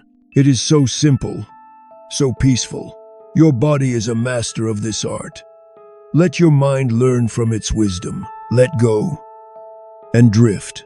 You have been on such a long journey with me, down into the very center of your being. You have learned to let go with your mind. Now, let's invite your body to do the same. Let's go on a final tour for tonight. Not to learn anything new, but simply to say goodnight to each part of you. We are going on a journey of awareness, visiting the many castles and fortresses where I live. Bring your attention, your soft, gentle focus, all the way down to the tips of your toes. Can you feel them? You don't need to wiggle them, just feel them. Feel the tiny, delicate bones inside each toe. My little outlying watchtowers. Feel them growing heavy, warm, and relaxed. Now, let that feeling of heaviness spread into the soles of your feet and the tops of your feet. Each of your feet has 26 small bones, all working together in a beautiful, intricate dance every time you take a step. But now, their work is done. Let them be still. Let them be heavy, sinking gently into the mattress. Let that warm, heavy feeling flow into your ankles and up into your lower legs. Feel the two long bones there, the tibia and fibula. These are the long castles where my quieter, yellow self resides. Imagine the deep peace inside these bones, a golden stillness, a profound rest. Heavy, warm, letting go. Allow the wave of relaxation to flow over your knees and now into your upper legs. Feel the great, strong bone there, your femur. The longest, strongest bone in your whole body. It has carried you all day long. Now, it is time for it to rest. Feel its weight, its solidness. Feel it sinking, so heavily, so completely, into the support beneath you. And now, we arrive at the great cradle of your body, your pelvis, your hips. This is one of my grandest homes, my central station, a vast, protected space where my vibrant red garden is always at work. Feel this whole area softening, releasing, the deep muscles of your hips letting go. Feel the weight of your pelvis, the very center of your gravity, grounding you, connecting you to the feeling of deep, deep peace. Let the relaxation flow from your hips up into your spine, your beautiful, curved tower. Let's travel up it, one vertebra at a time. The lower back, softening. The middle back, releasing. The upper back, letting go. Each one of these small, circular bones is a special room where I work, creating life. Let the entire tower become heavy and soft. Feel a wave of warmth spreading from your spine, around your body, into your rib cage. The 12 pairs of curved bones that form a protective embrace around your heart and lungs. Feel this entire area expanding gently as you breathe in and softening as you breathe out. Releasing all tension, let the peace flow into your shoulders. Let them drop. Let them be heavy, and allow that heaviness to flow all the way down your arms, through your upper arms, your elbows, your forearms, and into your hands. Feel the many small, intricate bones of your wrists and your hands. They have done so much for you today. They have held and carried and created. Now, their work is done. Let them rest. Let your fingers soften. Heavy. Warm. Completely at peace. Now, bring your awareness to your neck. Let the 7 small bones of your neck release. Let your head feel heavy and supported by the pillow. And finally, feel your skull, the silent, domed cathedral that protects your brilliant mind. Let the tiny muscles of your scalp soften. Let your forehead become smooth. Let your eyelids be heavy and soft. Your entire body, a constellation of beautiful, strong bones, all resting, all heavy, all at peace, and deep inside each one, I am here, resting with you, in the quiet, in the warmth, in the stillness. Your body is so heavy now, so deeply, wonderfully relaxed. You are a still, peaceful lake. Now, into this beautiful stillness, let's invite a beautiful feeling. We have talked about the nutrients you send me through your food. But there is another kind of nourishment you can send me. A nourishment you can create. Right now, with your heart and your mind. It is the feeling of gratitude. Gratitude is a kind of mental medicine. A warm, golden light that you can shine into the deepest parts of your being. Do you remember how we spoke of the alarm bells of stress?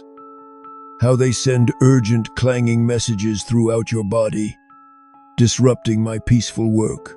Well, gratitude is the sound that silences those alarms. When you feel a genuine sense of thankfulness, your body chemistry begins to change.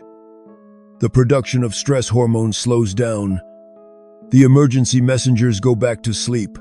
The constant, clanging noise is replaced by a soft, harmonious hum. And the letters you send to me change. The urgent telegrams stop. And a new kind of letter arrives. A letter of appreciation. A letter that simply says, "Thank you, all is well." When I receive this message of gratitude, it is the most healing signal of all. It creates the most perfect, peaceful environment for my garden to flourish.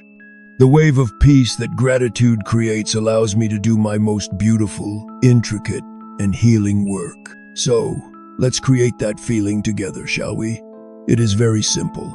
First, let's send a wave of gratitude to your own incredible body for all the silent, miraculous work it does. Every single moment, you can say it in your mind, like a soft whisper. Thank you, heart, for your steady, loyal beat. That soft, distant drum, playing the rhythm of my life. Thank you, lungs, for your constant, gentle breath. The tide that brings me the very air I need to live. Thank you, bones, for your quiet strength. The beautiful, strong castle that holds me and supports me. Thank you, body, for carrying me through another day, for all that you do, without my even having to ask. Now, think of one small, simple thing from your day that you can be grateful for. It doesn't have to be anything big. Perhaps it was the warmth of the sun on your skin, or the taste of your morning coffee. Perhaps it was a kind word from a friend, or a moment of quiet peace. Just find one small thing, one little pearl of happiness from the day, and hold that memory in your heart. Let it create a little spark of warmth in the center of your chest. Feel that warmth. It is the feeling of gratitude. And now, let that warm, golden light expand. Let it grow from your heart, spreading gently through your entire body. A wave of liquid gold. Feel it flowing down into your hips, down your legs, all the way to your feet. Feel it spreading up into your shoulders, down your arms to the tips of your fingers. Feel it flowing up into your neck and your head. Feel that warm, golden light of gratitude seeping deep, deep into your bones, right into my home. I feel it. I feel that warmth. It is the most wonderful nourishment, the most beautiful gift.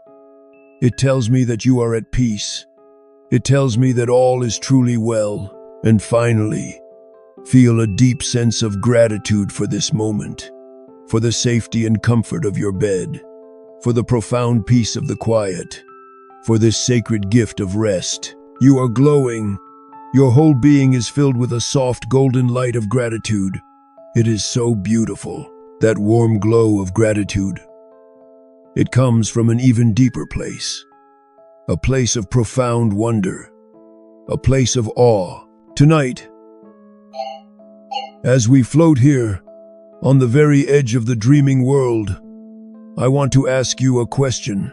Have you ever stopped in the deep quiet of the night and truly thought about how magical it is that you are here, that any of us are here at all? It is the greatest mystery and the most beautiful miracle. I want to tell you a story, the oldest story, the story of you. Let's travel back in time, further than history, further than humanity. Let's go back billions of years, into the deep, silent darkness of space. Long before our sun or our Earth, there were other stars, massive, brilliant, fiery stars, and in the incredible heat of their cores, they performed a kind of alchemy. They forged the very elements that make up our world. The calcium that builds the strong walls of my castle. Your bones. The iron that I place like a spark in the heart of your hemoglobin jewels. The carbon that forms the very backbone of your life. Every single heavy atom in your body was created in the heart of a star. And then, after eons, those stars reached the end of their lives, and they exploded in a silent, brilliant flash of light. They cast all of these precious, newly forged elements out into the vast emptiness of space, and for billions of years, this stardust drifted. A lonely, cosmic cloud. Slowly, so slowly, gravity began to pull this dust together. It gathered and spun and condensed, forming our sun and our beautiful, blue-green planet, Earth. And on this new planet, in a warm, shallow pool of water, stirred by the light of the young sun, the spark of life ignited.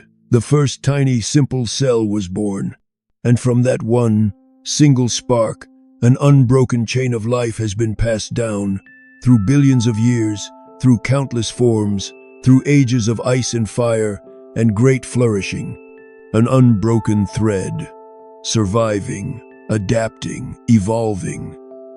A thread that has led, miraculously, impossibly, all the way to you. You are the current holder of that sacred, ancient spark.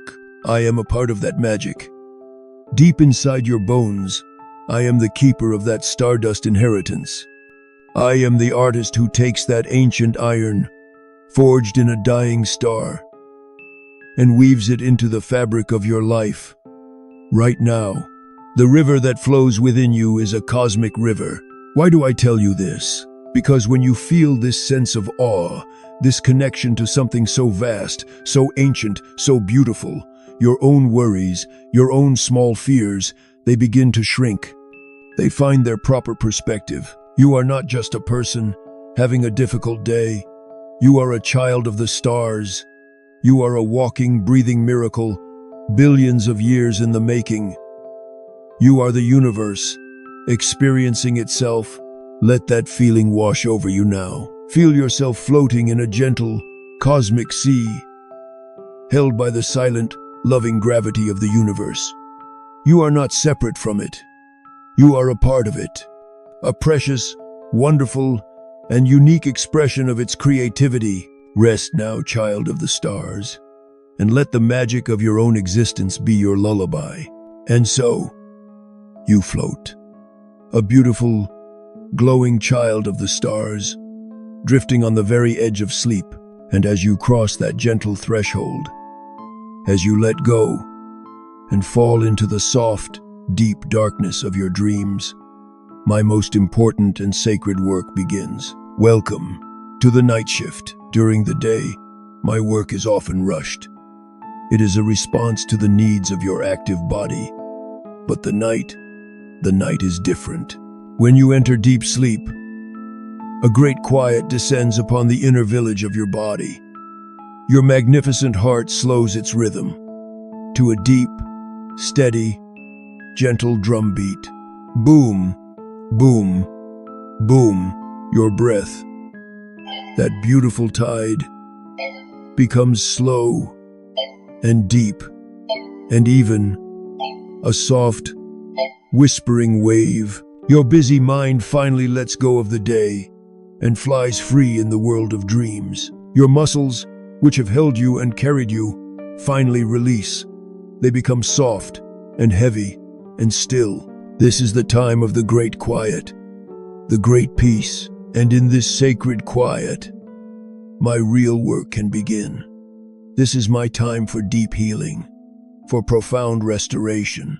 The alarm bells are silent. The emergency messengers are all asleep. The river of your blood flows slowly and peacefully. Now, I can do my most thoughtful, careful work. First, I take inventory. I check the supplies. I read the gentle, peaceful messages coming from your resting body to see what is needed for the new day to come. Then, I tend to my garden. I visit my precious mother cells in their quiet, protected niches. I make sure they are safe and nourished. I whisper words of encouragement to them. I ensure their ancient sacred blueprints are protected and whole. This is my most important task. And then, in the deep, peaceful silence of the night, I begin the slow, steady, methodical creation for the new day. I build the new red boats, crafting each one with care, filling them with their red jewels, preparing them for their long journey tomorrow. I train the new white knights in their academies, instilling in them the wisdom to know friend from foe, the courage to protect you. I weave the new healing platelets, making sure the emergency repair crews are always fully staffed and ready. While you dream, you are being remade. While you rest, you are being renewed. While you sleep, you are being healed from your very core. Let that thought sink deep into your being. Sleep is not an empty time. It is not a void. It is the most active, profound state of healing you can experience. It is the time when the magic happens. So surrender to it now. Deeper and deeper you go, and deeper my healing work goes. As you sleep, I am working. As you rest, I am rebuilding. There is nothing you need to do. Nothing at all. Simply let go. Trust in the ancient, wise process of your body. Trust in my silent, dedicated work. I am your faithful servant, your secret artisan, working by the soft candlelight of your dreams, preparing your body, your mind, and your spirit for the light of a new day. Sleep now, sleep, and be renewed. Rest, and be healed. Hello, my dear friend. You are so close now, so close to the deep, healing peace you deserve. My night shift has begun, and your journey into complete rest continues.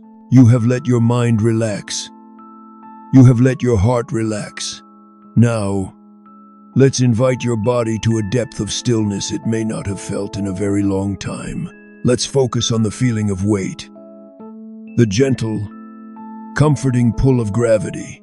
Imagine your bones are no longer the light, honeycomb structures we spoke of.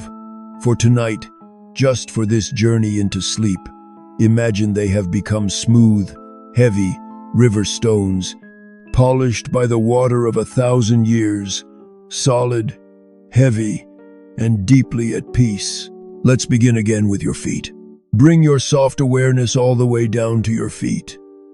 Feel the weight of the 26 stones in your right foot and the 26 stones in your left foot. Feel them sinking into the soft, warm sand of a quiet riverbed. Your bed is the riverbed, and your feet are sinking down, down, down, into its soft embrace. So heavy, so deeply relaxed. Let that feeling of profound heaviness flow into your ankles, and now, up into your lower legs, the two long, smooth stones of your shins. They are so heavy now, releasing all effort, sinking deeper, deeper, into the quiet. There is nothing holding them up. They are free to sink, free to rest. Feel the weight flowing into your knees, and now, into your upper legs, the great, smooth, heavy stone of your thigh bones. They have carried you so far. Now, their work is done. Let them sink. Feel them melting into the mattress. So heavy, so peaceful.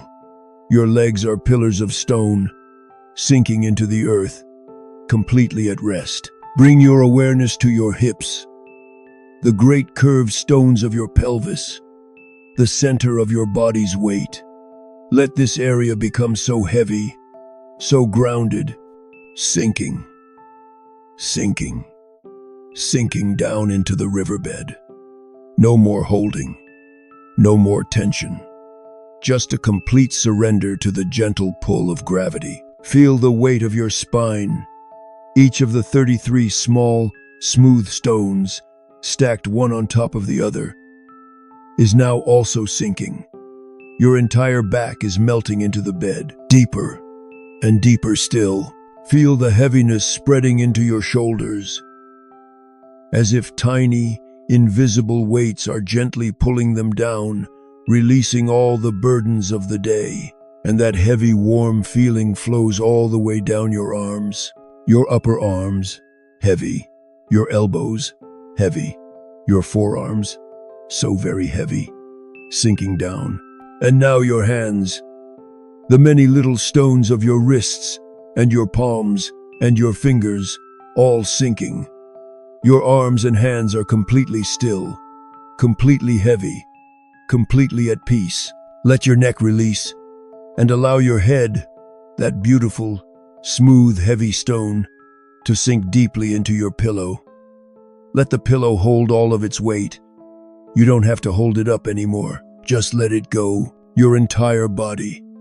A collection of beautiful, ancient, heavy stones, resting at the bottom of a slow, quiet, peaceful river. There is no effort. There is no movement. There is only stillness. There is only the feeling of sinking. Sinking into comfort, sinking into safety, sinking into deep, deep rest. Down, down, down. You are so heavy now, so wonderfully still.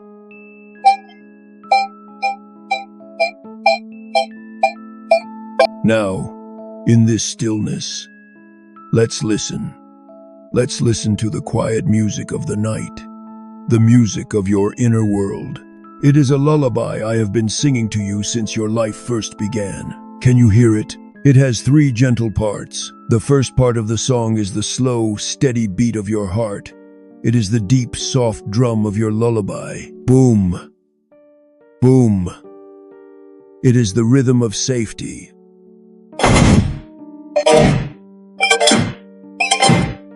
The rhythm of life. So slow now, so peaceful. The second part of the song is the soft, gentle whisper of your breath. It is the sound of the ocean in a seashell. It is the soft wave of your lullaby, softly.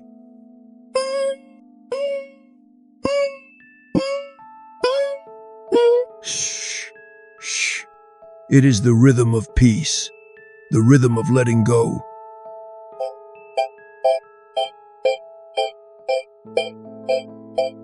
And there is a third part of the song. It is my part. It is the quiet, steady hum of my work in the deep, silent night. The sound of creation, the sound of renewal. It is the quiet hum of your lullaby, softly.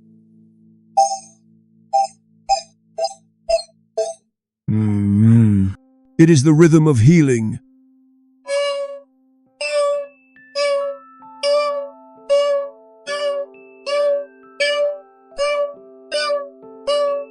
So constant, so loving. Listen to the music, the slow drum of your heart, the soft wave of your breath, the quiet hum of my work. Together, they create the song of your sleep, a perfect, harmonious lullaby, composed just for you. Boom, boom, shh, shh, All is well. Let the music soothe you. Let the rhythm carry you. There are no words to understand, no thoughts to think. There is only the music, the gentle, repeating rhythm of life at rest. The slow drum says, You are safe. You are safe. The soft wave says, let go. Let go. The quiet hum says, you are healing. You are healing. Let the sounds merge together. A single, beautiful rhythm of peace. The rhythm of your own being, singing you to sleep. The drum gets slower. The wave gets deeper. The hum gets softer. Boom. Boom. Shh. Shh. Shh. Slower and deeper and softer. You are floating on the rhythm, floating away from the shore of the world, floating into the deep, quiet ocean of sleep. The music is all there is now, the music of your own perfect peace. Rest now, sleep now, rest now, sleep now. The lullaby will play all night long, keeping you safe.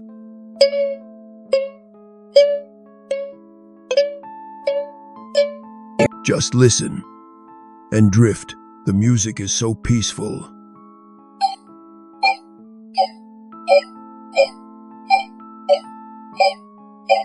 It is the music of a safe and loving home. It is the music of you. You are on the very edge now. The soft, gentle edge of sleep, drifting between worlds. And before you drift away completely, I have one last message for you. One last letter I want to send to you from my heart to yours. It is the most important message of all. I want you to know, as you fall asleep, that your body is a sanctuary. It is a sacred place, a holy place. It has been your home for your entire life. It has carried you, held you, healed you, and worked for you with unending loyalty. It is a masterpiece of design, a universe of miracles. Your body is a sanctuary.